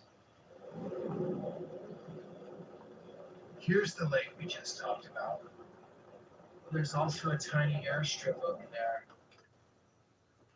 That's the end of the road, guys. I definitely underestimated the size of this county. It's just country, nature, solitude, and beauty. And it goes to show you, you can never put a simple label on something, such as California. This is California. Los Angeles is California. Death Valley is California. All different realities, much different feels, and completely unique and interesting places. Thanks for coming along on that journey, guys. Until the next one.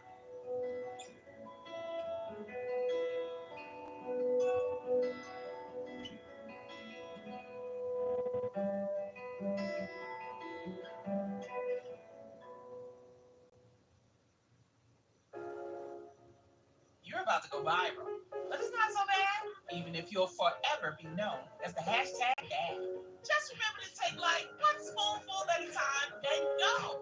Go to your steady place. Everyone said I'd have to put my life on hold to earn a teaching degree. Everyone except WGU. With no set login times or test dates, I fit a degree into my schedule. Learn more and apply today.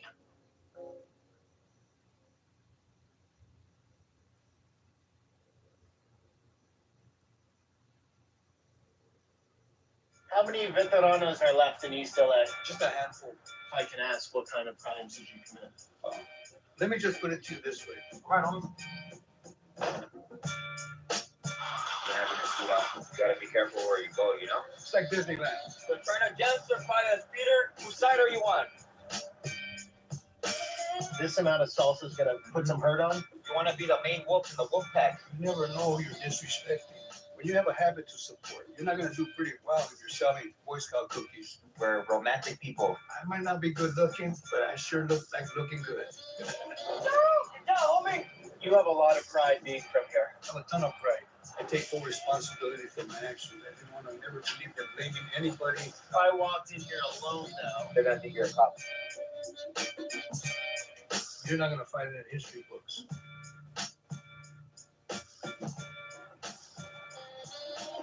Good morning, guys, here in Los Angeles, the heart of Chicano culture. And the most respected person typically in Chicano culture is a veterano. The old school guy, the OG, the one that's seen a lot, well seasoned. So today we have the great privilege to meet a veterano about a half hour from here in East LA. And he's going to bring us into his stories, some history, and some eye-opening experiences. All right, let's do this.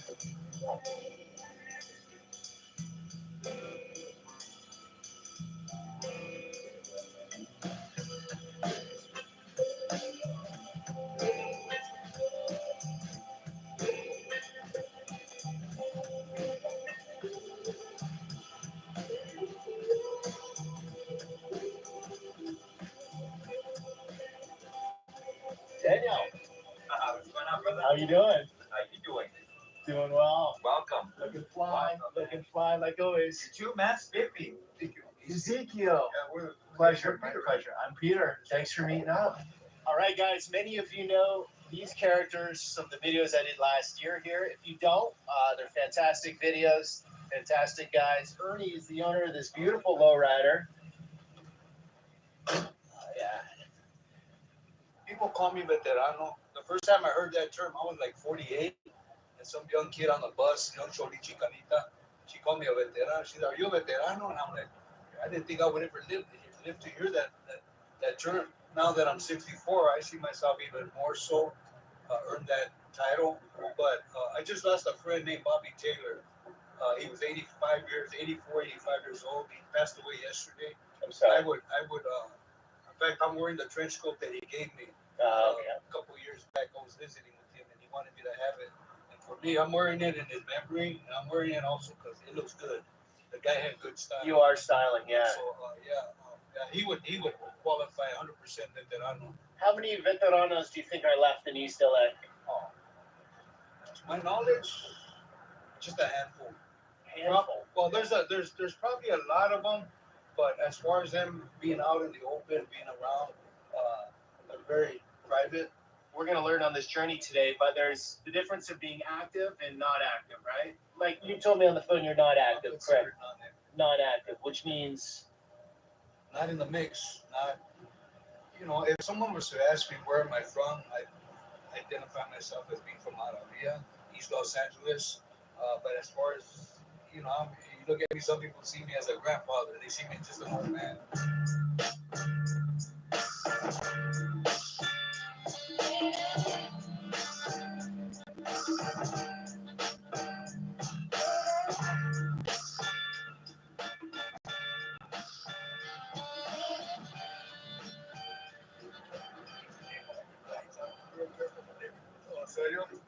This is actually, we called it Brooklyn. Now Cesar Chavez Avenue. Okay. The day we called it Brooklyn. This mural, it's an actual wall to the housing projects. One of the walls. After they were demolished, they kept the wall up. There were several hundreds housing units known as the Maravilla projects, the original. you have a lot of pride being from here. I have a ton of pride. I've also mentioned to my mom years ago that if I ever pass away and she decides to cremate me, spread my ashes right on Brooklyn and Midland. We're literally a tribe. All these communities, whether you're from City Terrace, you're from Montebello, you're from East LA, Maravilla, any barrio or considered a gang over here, these are the new tribes of today, So growing up as a youth, we have a lot of pride in that, because our families come from that. We're like, I'm a third generation where people consider me a gang member, but this is my tribe. So when you say a tribe, it's sort of like with the natives, right? It's like Lakota, right? Crow, yep. Navajo people. Yep. It's like they all have their very strong tribe they're part of. Right, we're the same. And you have that in Los Angeles. It's right. very interesting. Yep.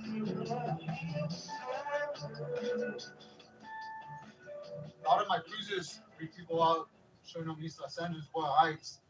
This is one of our landmarks that I like bringing them to show them from the movie Blood In, Blood Out. Yeah, the pine. So you're staying in the car, full tattoos underneath? I wouldn't say full, but yeah, I got something on my chest. I got something on my background, in my back.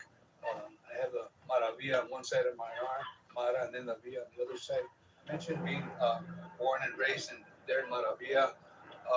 There's a family of 8. There was 5 boys and 3 girls. I was always very impressionable. Okay. The guys in the neighborhood back then, the Vato Locos, they call them cholos now. I don't really care for that term. Okay. But yeah, I was always impressionable. I think the first time I was probably about 7 or 8 years old, and I saw some of the guys and locals. They were sniffing glue out of a paper bag, and I was staring at them. Here's this little 7, 8 year old kid staring at them, wondering what they were doing, and they were getting high, and I had no clue. One of them looked at me and said, "You want some?" And I was afraid because I was kind of intimidated by them, and the best thing I could do, the only thing I could do is I said, "Yeah." Shortly after, I was probably about 8 or 9, probably 9 years old. I will say this: my father was into selling pot, marijuana, and I started pinching his stash and rolling weed. I started smoking weed, and course, I was already sniffing glue and drinking a little bit. I was probably about 11 years old when I started doing runs for my father. Back then, they were lids. We called them latas, ounces a pot. And so I started to deliver for my father. His friends would come over and I would give them the bag and they'd take the money from them and give it to my father in the house. And he saw that I was pretty good at it. And he asked me if he made a deal with me. For every 10 that you sell, for every 10 transactions you do, I'll either give you $10 or your own ounce. I chose the ounce because I can roll joints out of them and sell the weeds, sell them in joints. So he was incentivizing you to go sell weed and run the bags. What if you said no, or that wasn't even in your mind or an option? I think I was getting his approval by saying yeah. And if I would have said no, he would have. I'm pretty sure he would have left that alone. He probably would have pushed the issue. You need to get good grades and you need to go to school and do well. Fortunately, my father wasn't the best example because from there it took off. I started to really do pretty well selling joints. And I started using heroin at the age of probably about 20 years old. Okay. I always saw heroin addicts as weak.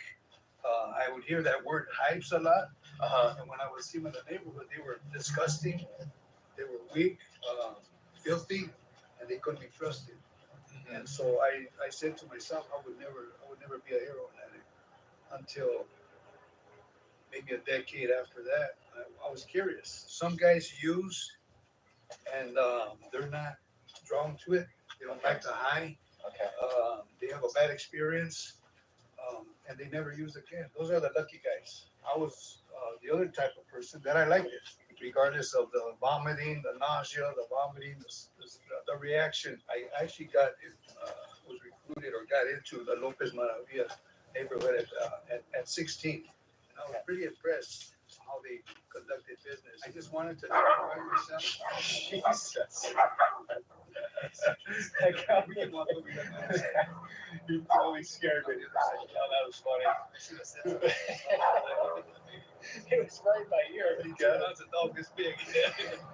Maravilla back then, in the 70s, it didn't mean that you were from a particular neighborhood, in my opinion, the way I saw things. We just meant you were just from Maravilla, the district. Until later, I found out that other gangs identified, if you said you were from Maravilla, they identified that as a gang, even if you weren't an official gang member. So I figured, you know what, I'm getting harassed just being from Maravilla. That was another reason I agreed to get into Lopez Maravilla. If I can ask, what kind of crimes did you commit? Let me just put it to you this way. When you have a habit to support anywhere from $20 to $200, you're not going to do pretty well if you're selling Boy Scout cookies. I had to resort to burglaries. I had to resort to robberies. I had to resort to dealing dope, dealing heroin. And most of the money that I made, it wasn't to pay my rent. It wasn't to drive a nice car. 90% of the money that I made went right back into my arm. Was your father with you through this whole process? My father was totally against my using. When he found out I was using heroin, it was a shame. Okay. He was embarrassed. And I probably could have said, you know, it's your fault. You introduced me to pot. Sure. You weren't the greatest example, but I never said that to him because I take full responsibility for my actions. I never believed in blaming anybody. I never believed in blaming a culture, an environment. I mean, there were 8 of us in the family. None of my other brothers and sisters got involved in gangs or crime or drugs. So this is a personal choice that I made. That I pretty much earned a reputation as someone that was reputable and good to be around and cool. Was pretty good with his hands, meaning fist fighting. You were a good fighter. I was a decent fighter, but I became a better fighter when I started boxing. Did you go to prison? No. Never went? Never. Wow. So you avoided all that. I was, I wouldn't call it avoided because I was all in the mix. I was committing crimes that would obviously give me a whole lot of time. I just managed to elude law enforcement and getting caught. Did a lot of county jail time. Never over a year. I was getting involved in Hey there. Guess who just found another way to save more money by switching to Food Lion private brand? And they have so many affordable items. Fajita nachos coming up. And my family loves it. That's all I need to hear. Sonny Hayes, you may know him by reputation. Because of this. What? Do they have the car? Relax the lights up. Let's go win this thing.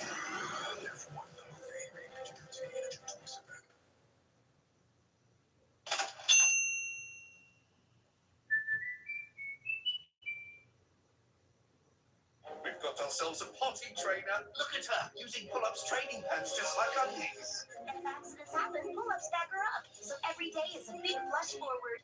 I'm so proud. Turd, you old softy. I'm a big kid now.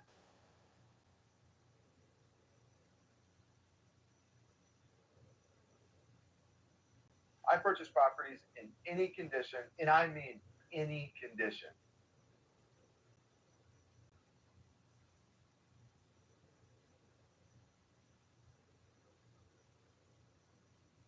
Some of the activities that were going on, even in the county jail, some drug activity, racial riots, things that would come up, I was always eager to step into the front, step in the mix.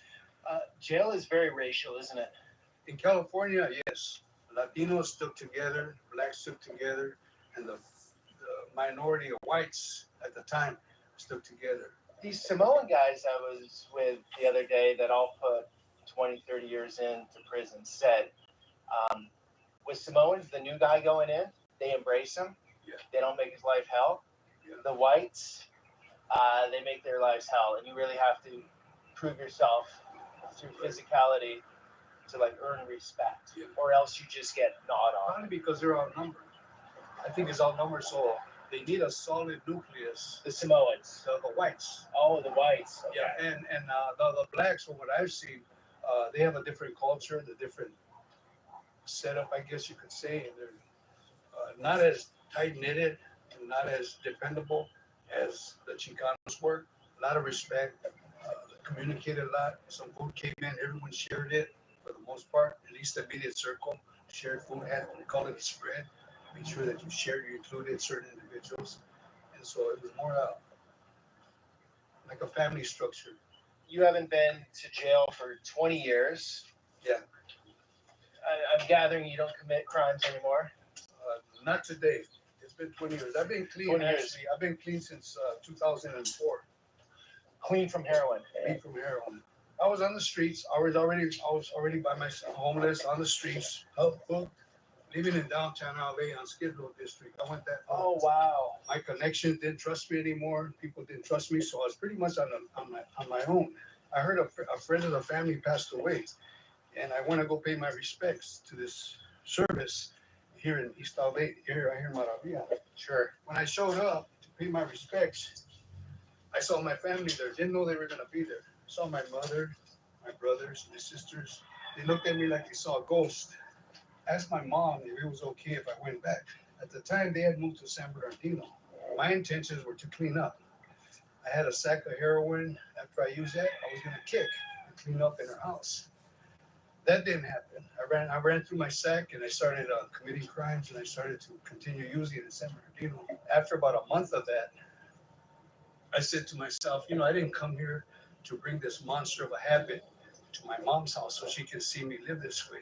My father was there, and I believe he had already discovered he had cancer. I got on my knees before him, sitting in the living room, and I asked him to forgive me. I asked him to forgive me for being a rotten son, for being a bad example, a bad name to the family. I told him that I forgave him for not being a good example. And I wept. I broke and I wept before him on my knees. And my father was in bad shape at the time. He couldn't talk, didn't say a whole lot. He just put his hand on my shoulder and tapped me on the shoulder, meaning I accept your forgiveness and I thank you for forgiving me. That's the way I took it. So that was very important for your closure. I think so. I think it was right after that is when I went into the hospital. That's when I went into treatment. I knew all the treatment centers here in LA, but I was clueless in San Bernardino where to go for help. Didn't know where to start. So I basically whispered a prayer. I shot a prayer up to God and asked for his help. If he could help me, just find a place. I didn't want a miracle withdrawal. I just wanted to direct me to a place where I could at least start to clean up. Sure. And that prayer was answered within 4 days. it's a kind of a, there's other things that went on, but that prayer was answered. And to me, I said, man, this thing works. God really, really, really exists, and He really cares about someone as filthy as me. And that's been my motivator, sharing my story in church groups and meetings. And to me, that's been giving back. And not only does it give back, it reinforces, it builds a good foundation for me to continue building on. And that's why I look like this nice guy and sharp, healthy looking guy because of that first experience. And I'm still learning, I'm still building. Do I make mistakes? I sure do. I have a saying that I share in groups. It's a process. Don't be too hard on yourself. Let the process. The main thing is don't give up. Don't throw in the towel and go back to using. Wait for the storm to end, and you'll see the miracle.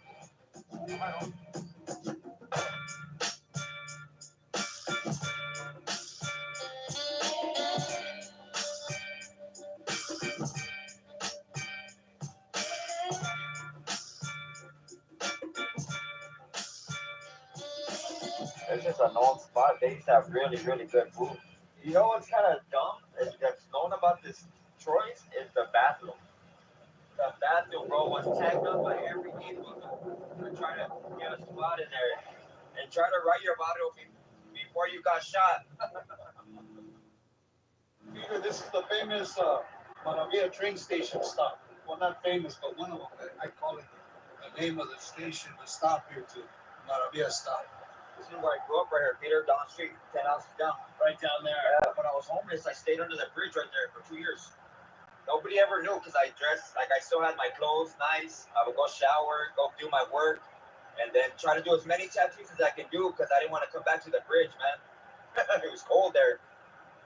But you'd come out from there looking like this, with a nice Pendleton and everything? No, I mean, yeah, I would go get ready at whoever would let me shower at their house, and then, yeah, bro, I would look like this, and nobody knew I stayed under a bridge. Hey, Daniel, I thought I was the only one. I did that too. Hey, well, we're going to our trial, all of us were the only one. I slept in my car. I slept out of my car for a few months, and then I went to a shelter. Wow. Yeah. So how do you feel when you see all these guys in Los Angeles under the bridges right now? What do you think? My heart goes out to them, man, because I know how it is to be prideful and not want to ask for money or not have anybody. You hear people laughing, coming to come and eat right here on the weekends, enjoying themselves, and you want that camaraderie too. You want to have family, embrace you. Nobody tells you hi. You don't talk to nobody. You're too prideful to talk to anybody or ask for help. So it's I guess it's in us as being a man or whatever. We're prideful men. People use drugs as not a hobby, but a way to get away or whatever. It becomes a vice for them. They don't understand addiction. When that addiction grabs a hold of you, it's the worst thing, bro. So it starts as an escape, and then all of a sudden you're in, and you don't even know. You don't There's even not like know a it. time where you just notice it. You're just in. Yeah, you don't even know it, bro. People around you can tell you, stop doing this or stop doing that, but it takes that one day where you just do it for yourself, and you're like, I'm sick and tired. You gotta be sick and tired of being like that. So everyone here is that serious. Did Ernie go down that road too? I'm not sure. So. Ernie, were you into drugs much or not? Yes, so sir. much? Yeah. I'm 10 years sober now. 10 years sober. Yep. Oh, good for you. Luckily, I have a supporting family that, helped me get through that transition, but also my job, and a lot of responsibility. You have an ultimatum, which road you want to take, and obviously you see what I chose. King Taco, is that what it is? Yeah, you gotta get it. Everything's pretty much good. And one thing about King Taco, they get their meat from Australia. Yeah, this is where we're at, King Taco. Pretty active spot. I hear they're having a shootout. Gang members versus the cops. A lot of shots. So it's still very active around here? Oh, yeah. Really? Definitely, bro. You gotta be careful where you go, know where you're at. Doesn't feel it just cruising the streets so much. It doesn't, but anytime somebody could run up on you, where you from, or you could look like somebody, or maybe drive a car that somebody that looks like an enemy or whatever. So we got the nachos with the extra queso, cheese. I always get mine like that. Ernie got I don't know, homie. Oh, I got a lengua burrito and 2 sopas de asada. What's lengua? Lengua is cow tongue. Oh, nice. I got the same thing this time as nacho, but I got al pastor and I forgot the avocados like Daniel got. Oh, but man. this will work. This will work for me. I like all that stuff that's not good for you. Right, I got the chicken burrito.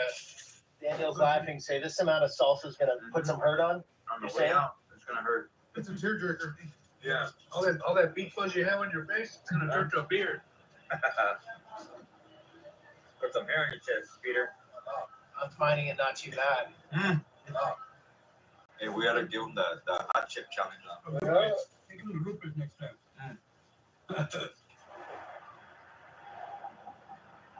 Your story about being homeless under the highway. Someone's gonna drive by and see someone there, or these days a lot of tents you see in LA, and they're gonna say, "Why doesn't that guy just get a job? What's he doing out there?"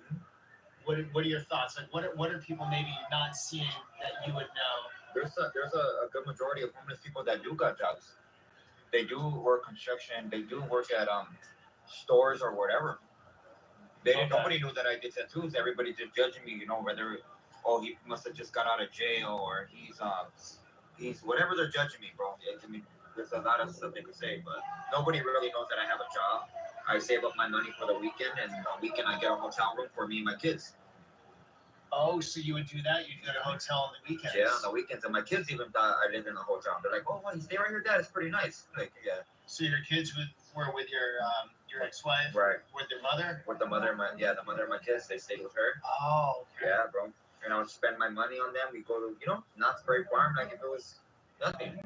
I never told them I don't want them to know nothing, Right. Later on now they know, since seeing the interviews and stuff, but for the most part I'm not trying to let them, Sure. I want to be able to get myself out of it, which I eventually did, I'm thankful that I'm still alive. I could have overdosed at any time, especially being addicted to fentanyl. That's You were addicted to fentanyl. Yeah, it started off with pills, Vicodin, Norcos. It goes to heroin, and then it goes to finally fentanyl, which is stronger of all of them. Is that the most intense? That's the most one. I think that's the most intense because the potency and the addiction part. See, it's a gradual process to get addicted to other dope, like heroin. It like within a couple of months, then you're gonna be addicted. The fentanyl, you're addicted within a couple of weeks, like fast. Not that week, you'll be addicted to it. And the potency in that, it depends who's making it. Some people have the mixture of fentanyl. They put more inside of a pill. It comes in a pill form, well, some of it. Yeah.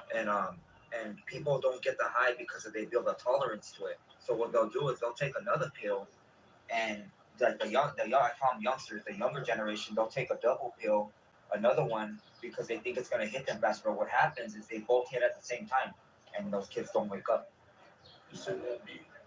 They OD. How long have you been clean? I've been clean for a while now, some years now. Yeah, but every day it's like, man, it's right there. That's always there in the back of your head. Oh, really? Your addiction, yeah. Especially when you start to go through trials and tribulations again, whether it's a breakup or a loss of a family member or whatever you're going through, there's always that temptation because it numbs you. It numbs you out. You're nonchalant about everything. You don't care about nothing. You just go on throughout the day, and then the next day you numb yourself again, and you numb yourself again until it becomes a habit, and then you need it. It's not even about getting high no more. It's about not getting sick. You don't want to get sick no more. You don't want to go through shakes. You don't want to be, excuse my language, but you don't want to be going to the bathroom all the time. And just, it's the ugliest feeling to go through a kicking process, to kick dope. It's ugly. For anybody that has gone through that, they know what I'm talking about. Sweating, pissing, everything is most ugliest experience, bro. Withdrawals. It's the sickest thing. And some people go longer than others. Some people take 3 days. Some people take 2 weeks. And then some people have long-term, long-term effects. Withdrawals. Yeah, effects from it. Sometimes they'll have anxiety. Permanent psychological things that are going on with them, Is it fair to say everyone at this table is completely clean? Like, I don't drink, I don't do anything. I don't even drink. I'll drink once in a great while. But other than that, no, I don't need nothing. Ernie, you're totally clean? You can't have, for me, you can't have, oh, I won't do this, but I'll just do that. Yeah. To me, the alcohol is what led to my addiction. I won't even smoke a cigarette anymore. Drinking, cigarettes, drugs, all that is went hand in hand. Yeah. Ezekiel?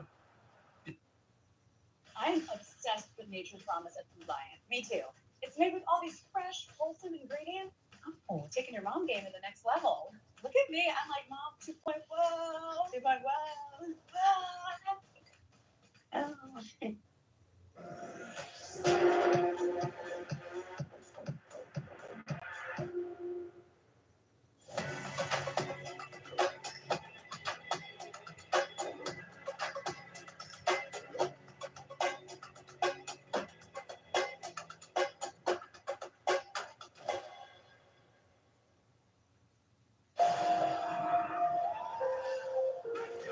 We need samples from living dinosaurs. You want to eat samples while they're alive?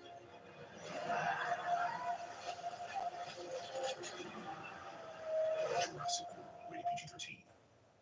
I'm in love. And it's all because of Angela, Who's Angela? a neighborhood savant. She's technically my agent. You're in love with the house? Hondo, dude. Keep up. Hondo. Maybe I need Angela. Yeah, people have dumped tea from everything. One of the people have told me, hey, I'm gonna smoke a little bit of herb, man, because I got anxiety. I got restless leg syndrome. That's part of from my using. Like you said, the long-term side effects. I still have a lot of them. I probably have 3 of them that really I'm dealing with. And people have told me, hey, just smoke a little bit of herb, man. It's legal, medicinal purposes and all that. But I don't even like the smell. And I've been smoking weed since I was 8 years old. It was around me all my life for me. And you can't even handle the smell I now. don't even like it. It doesn't mean nothing. It doesn't do nothing. I don't want to set myself up, put myself in that predicament where today I'm smoking a joint, tomorrow I'm looking for the connection. Fortunately enough, I'm in a good place, even though I have these side effects I'm dealing with now that it doesn't even cross my mind. One of the reasons that I stay busy, I keep myself active, Bible study, sharing with other people, going to groups, being around, doing something positive. Personally, I think you have to have a good foundation, a spiritual foundation, and a good program and because people have asked me, what is it that you're doing? That's, what's the formula? It's like a piece of pie. You got to divide it in a whole different piece of life. You got to be around the right people, doing the right thing. There's just a lot of little factors that kind of come to play as far as developing a good foundation. Anything could trigger your addiction. Yeah. With the blink of an eye, anything. Whether it's, like you said, breakup, work, stress, your diet, anything would trigger your addiction with the quickness. So you gotta be on your P's and Q's at all times. It's crazy because back in his days, my dad's era, there was a thing called there were Reds pills. And those were affecting our communities big time. Reds. A lot of homies were addicted to that, and that led into heroin and other substances. And today they're called blues, what are affecting my generation and younger kids. And now it's like, man, it's kind of like a repetitive thing, that's happening in the community. Yeah, and you got to ask yourself, why is this happening? Is there a bigger agenda? It's not us making it. You can blame the cartels and whoever you want all your life, but they're not the chemists that sat there and put 2 and 2 together, these molecules together, and said, hey, this is going to get this person addicted like this. These are scientists that are working on these chemicals and then feeding them to the communities. These guys are flooding our cities and destroying the fibers of our communities. White, black, brown, Asian, you name it. Everyone's affected by this woman. She said, you know what, sir? Yeah, they might be bringing it in, but she said, when you have a demand for a supply, that's where they're jumping on. So you stop the demand, and it'll change. And she had a point. What percentage? I mean, it's impossible to know, but what percentage of you think under 20-year-olds are using fentanyl here? I think 6 out of 10 kids. Come on, 6 out of 10 kids using fentanyl here in East LA or Maravilla? Oh no, in East LA, period. Yeah, You think it's that high? Yeah, it has nothing to do with gangs like our barrio. It's in every minority community. A lot of these kids in these minority areas don't have their father or a father figure in their life, so they're looking to their friends as a father figure if they're a little bit older or whatever. Like we did at home. My dad spent most of his life in prison, and the time that I got to talk about him, it wasn't about father and dad stuff, So I'm looking to older homeboys that are a couple of years older than me as a father figure. Show me this, and what are they showing me? Showing me stuff about dope, showing me stuff about how to handle a gun, or whatever, how to conduct myself up to another man, or when I get busted, or whatever. Say there's a kid now, and he's got a terrible father, and the mother's not there really. What's gonna turn the cycle around? Like he needs a father figure, some Spending time, getting a program in place for that child, whether it be a program. But I don't think, sending a kid to a program, I think that's still out of the way, because that kid is gonna have to do things himself and be ambitious enough to want to do that. But if you pick him up on the daily, he'd be like, hey, you know what? I'm gonna pick you up today at this time. Be ready. We're gonna go shoot some hoops, or we're gonna go do this. And while you're shooting basketball or playing football or baseball or whatever you're doing, give him that wisdom too. You know what I mean? So he has somebody to look up to. Lead by example. So there's a lack of leadership, would you say? Definitely. Lack of good role models. Yeah. I think that one of the things that when I came back to East LA, in 2015 or so, I walked into the East LA library. I saw all these kids on computers. I saw the kids doing their homework. I saw all these brown faces, all these little chicanitos from 4 years old to 21, and they're all checking books out, doing homework together. My heart swelled up. I felt real good. I said, this is the new generation, and this is what should be happening. Having good role models and education, and exposing them to something positive.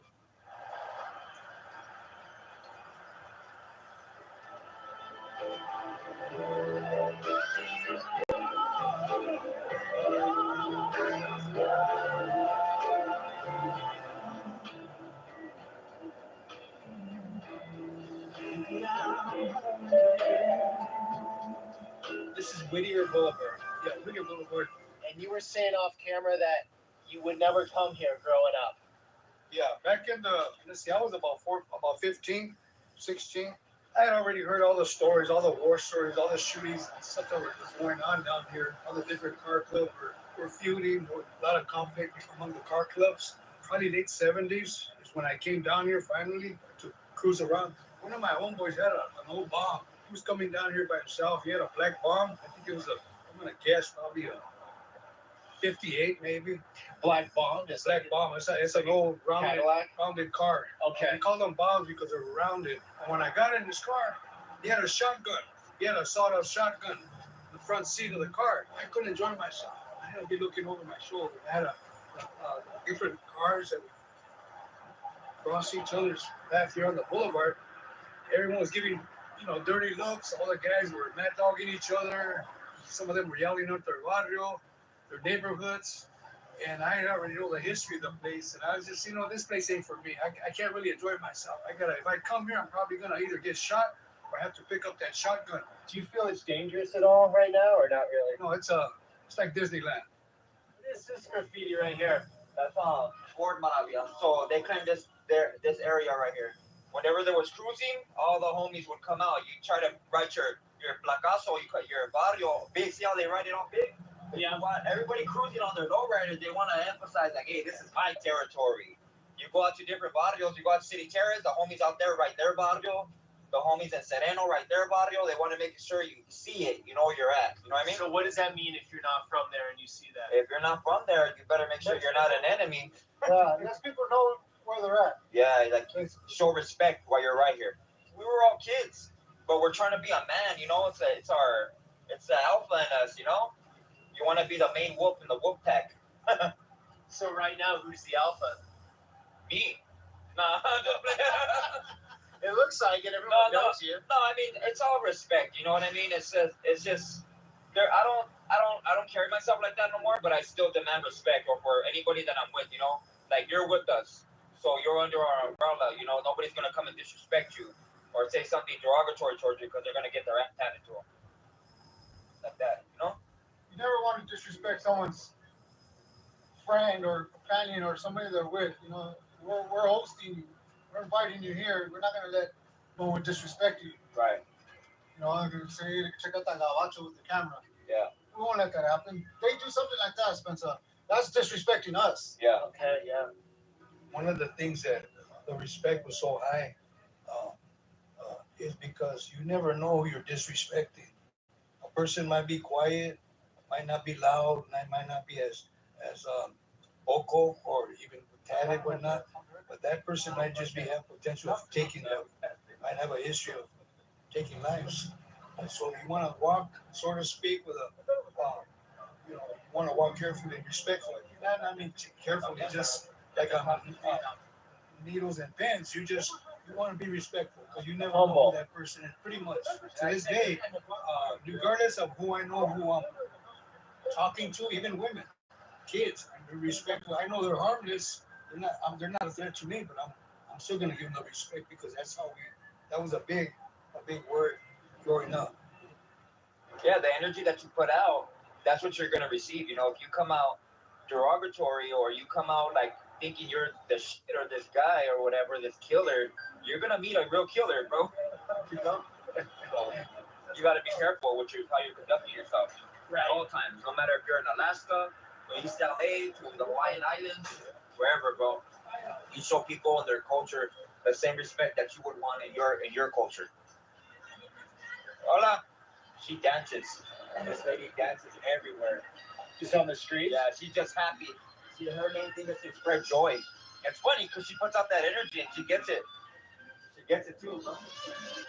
This is a well-known store in East LA called Sounds of Music. Man, I grew up with this place. This place has a lot of culture in it. It'll teach you a lot about our culture. They got books on history, from oldies. They got oldies. We're really into our oldies. We love our music, man. We're romantic people. We love, dancing with our women, and these oldies tell our story too, man. Oh, you got the hats up here like Ezekiel has? Yeah, the tangos, or they call them derbies. Derbies. Yeah. Those are also hats from the Charlie Browns. We call these the Charlie Brown shirts. Yeah. Everybody watched the Charlie Brown series or whatever. He was wearing a little Charlie Brown shirt.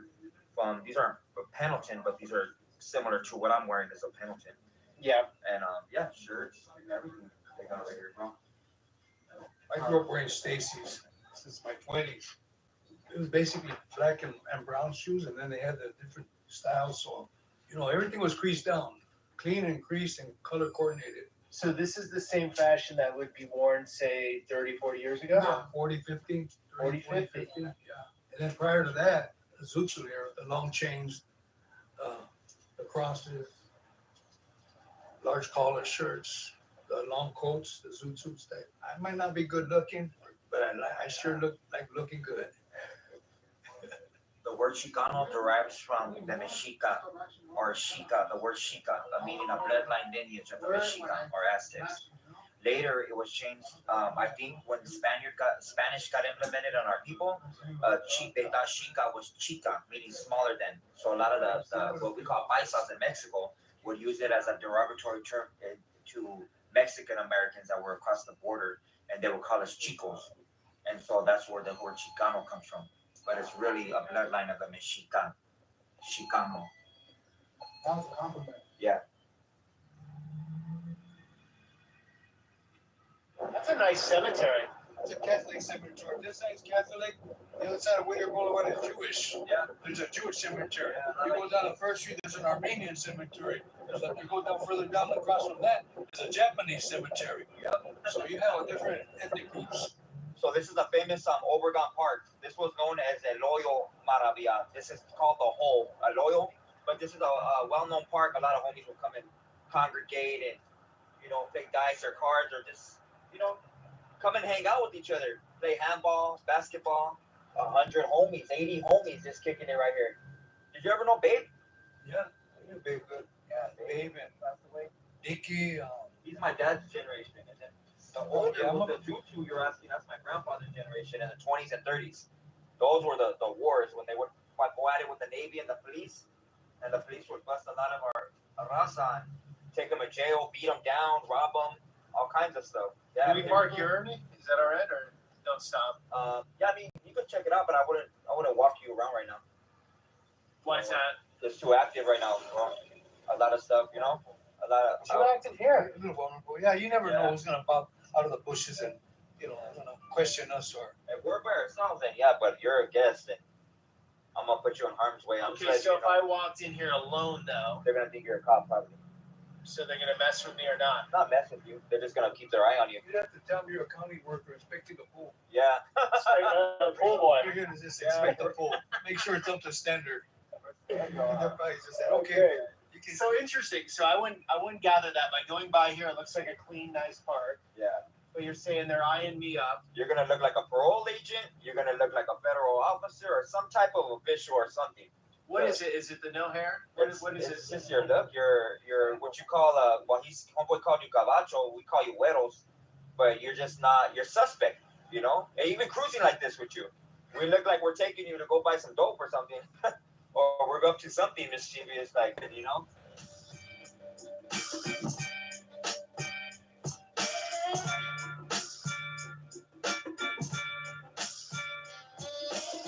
That's the Armenian cemetery I was talking about. What's your guys' take on the Armenians growing up? You guys don't mix at all, or was there a clash? Me, my grandmother lived in North Hollywood, so I'd actually go at it with them. The dudes from Armenian Power. Yeah, I had an issue with them, but I mean now it's cool. I've been busted with them or whatever.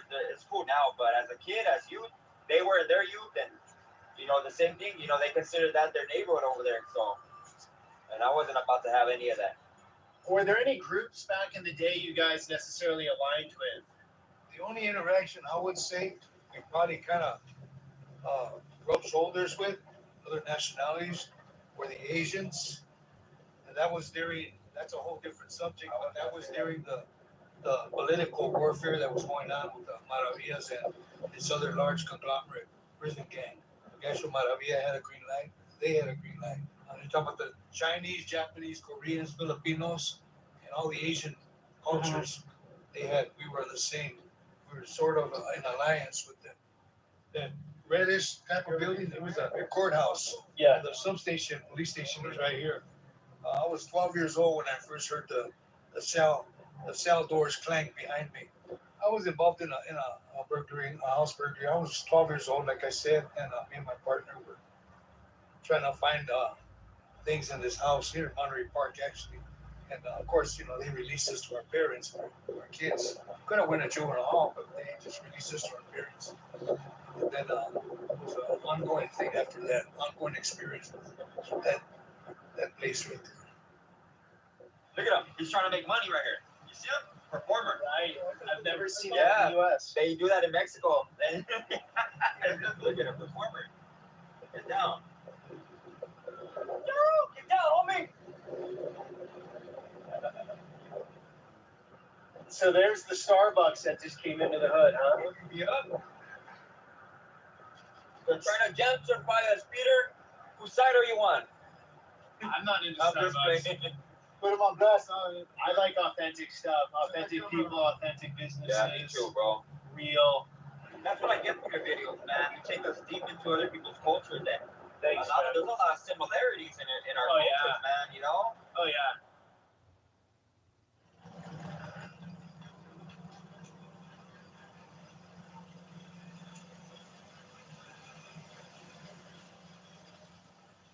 What, a horse here or that one you showed me? Which one was it that I showed you? The first one. You put out your phone, you go, what's up? Ernie's looking to get a tattoo here. Which one was it, bro? Daniel has a parlor. This is one of the things he does. What are you gonna get, Ernie? Something on my left arm. Just try to blend it in, some Aztec work.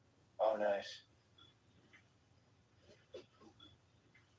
Ezekiel and I are gonna go outside. These guys are gonna do the tattoo before we leave Daniel's place. Ernie does rides. People all over the world have come to cruise with Ernie in East LA. Tourism cruises, weddings, big celebrations, whatever you can think of.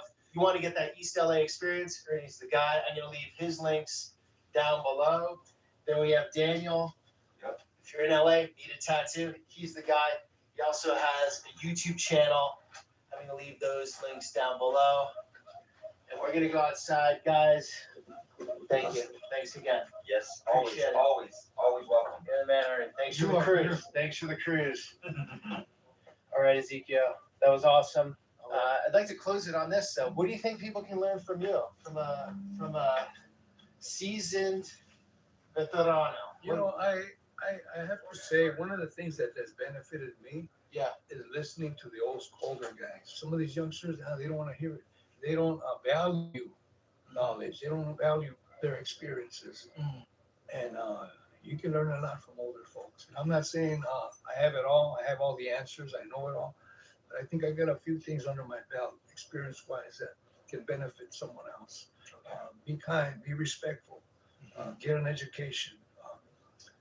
People want to be a gangster. They don't really have a clue the pain and the hardship and the disappointment they can bring, to their families, to their parents. Pay attention to the elders, older folks, whether they're white, brown, black. Go to a convalescent hospital. Okay. Go to a place where there's elderly folks. They can impart some of that knowledge, some of their experience, some of their stories that you're not going to find in history books. Awesome stuff in the t-shirt here. And this is my t-shirt. This is kind of a hobby that I started with about 7 years ago. Boyle Heights had their t-shirts. They had a city and there's t-shirts at the city of LA. You I got implemented yours. the same concept. But I Okay. added my East Los Angeles touch to it. Cesar Chavez was formerly Brooklyn Avenue. A lot of the old school folks didn't want to see nothing that said Cesar Chavez. They wanted Brooklyn back. Can people buy this? Yes, I'm actually posted up right on Brooklyn Avenue, right next to the Gallo Bakery. You have a shop here. It's actually just a stand that I brought. It's only out there one day out of the week, on the Okay. weekends, and I do it to connect with the community, and I'm just having a good time. Thank you so much for your time and opening up and your story. That's how we learn. There's people letting us in, and veterano story. Like I agree, like with what you said. The elders always have something that someone my age obviously doesn't have, and it's an honor to listen to them. So thank you. You're welcome. Thank you. Pleasure meeting you too. Yeah. All right, guys. Until the next one.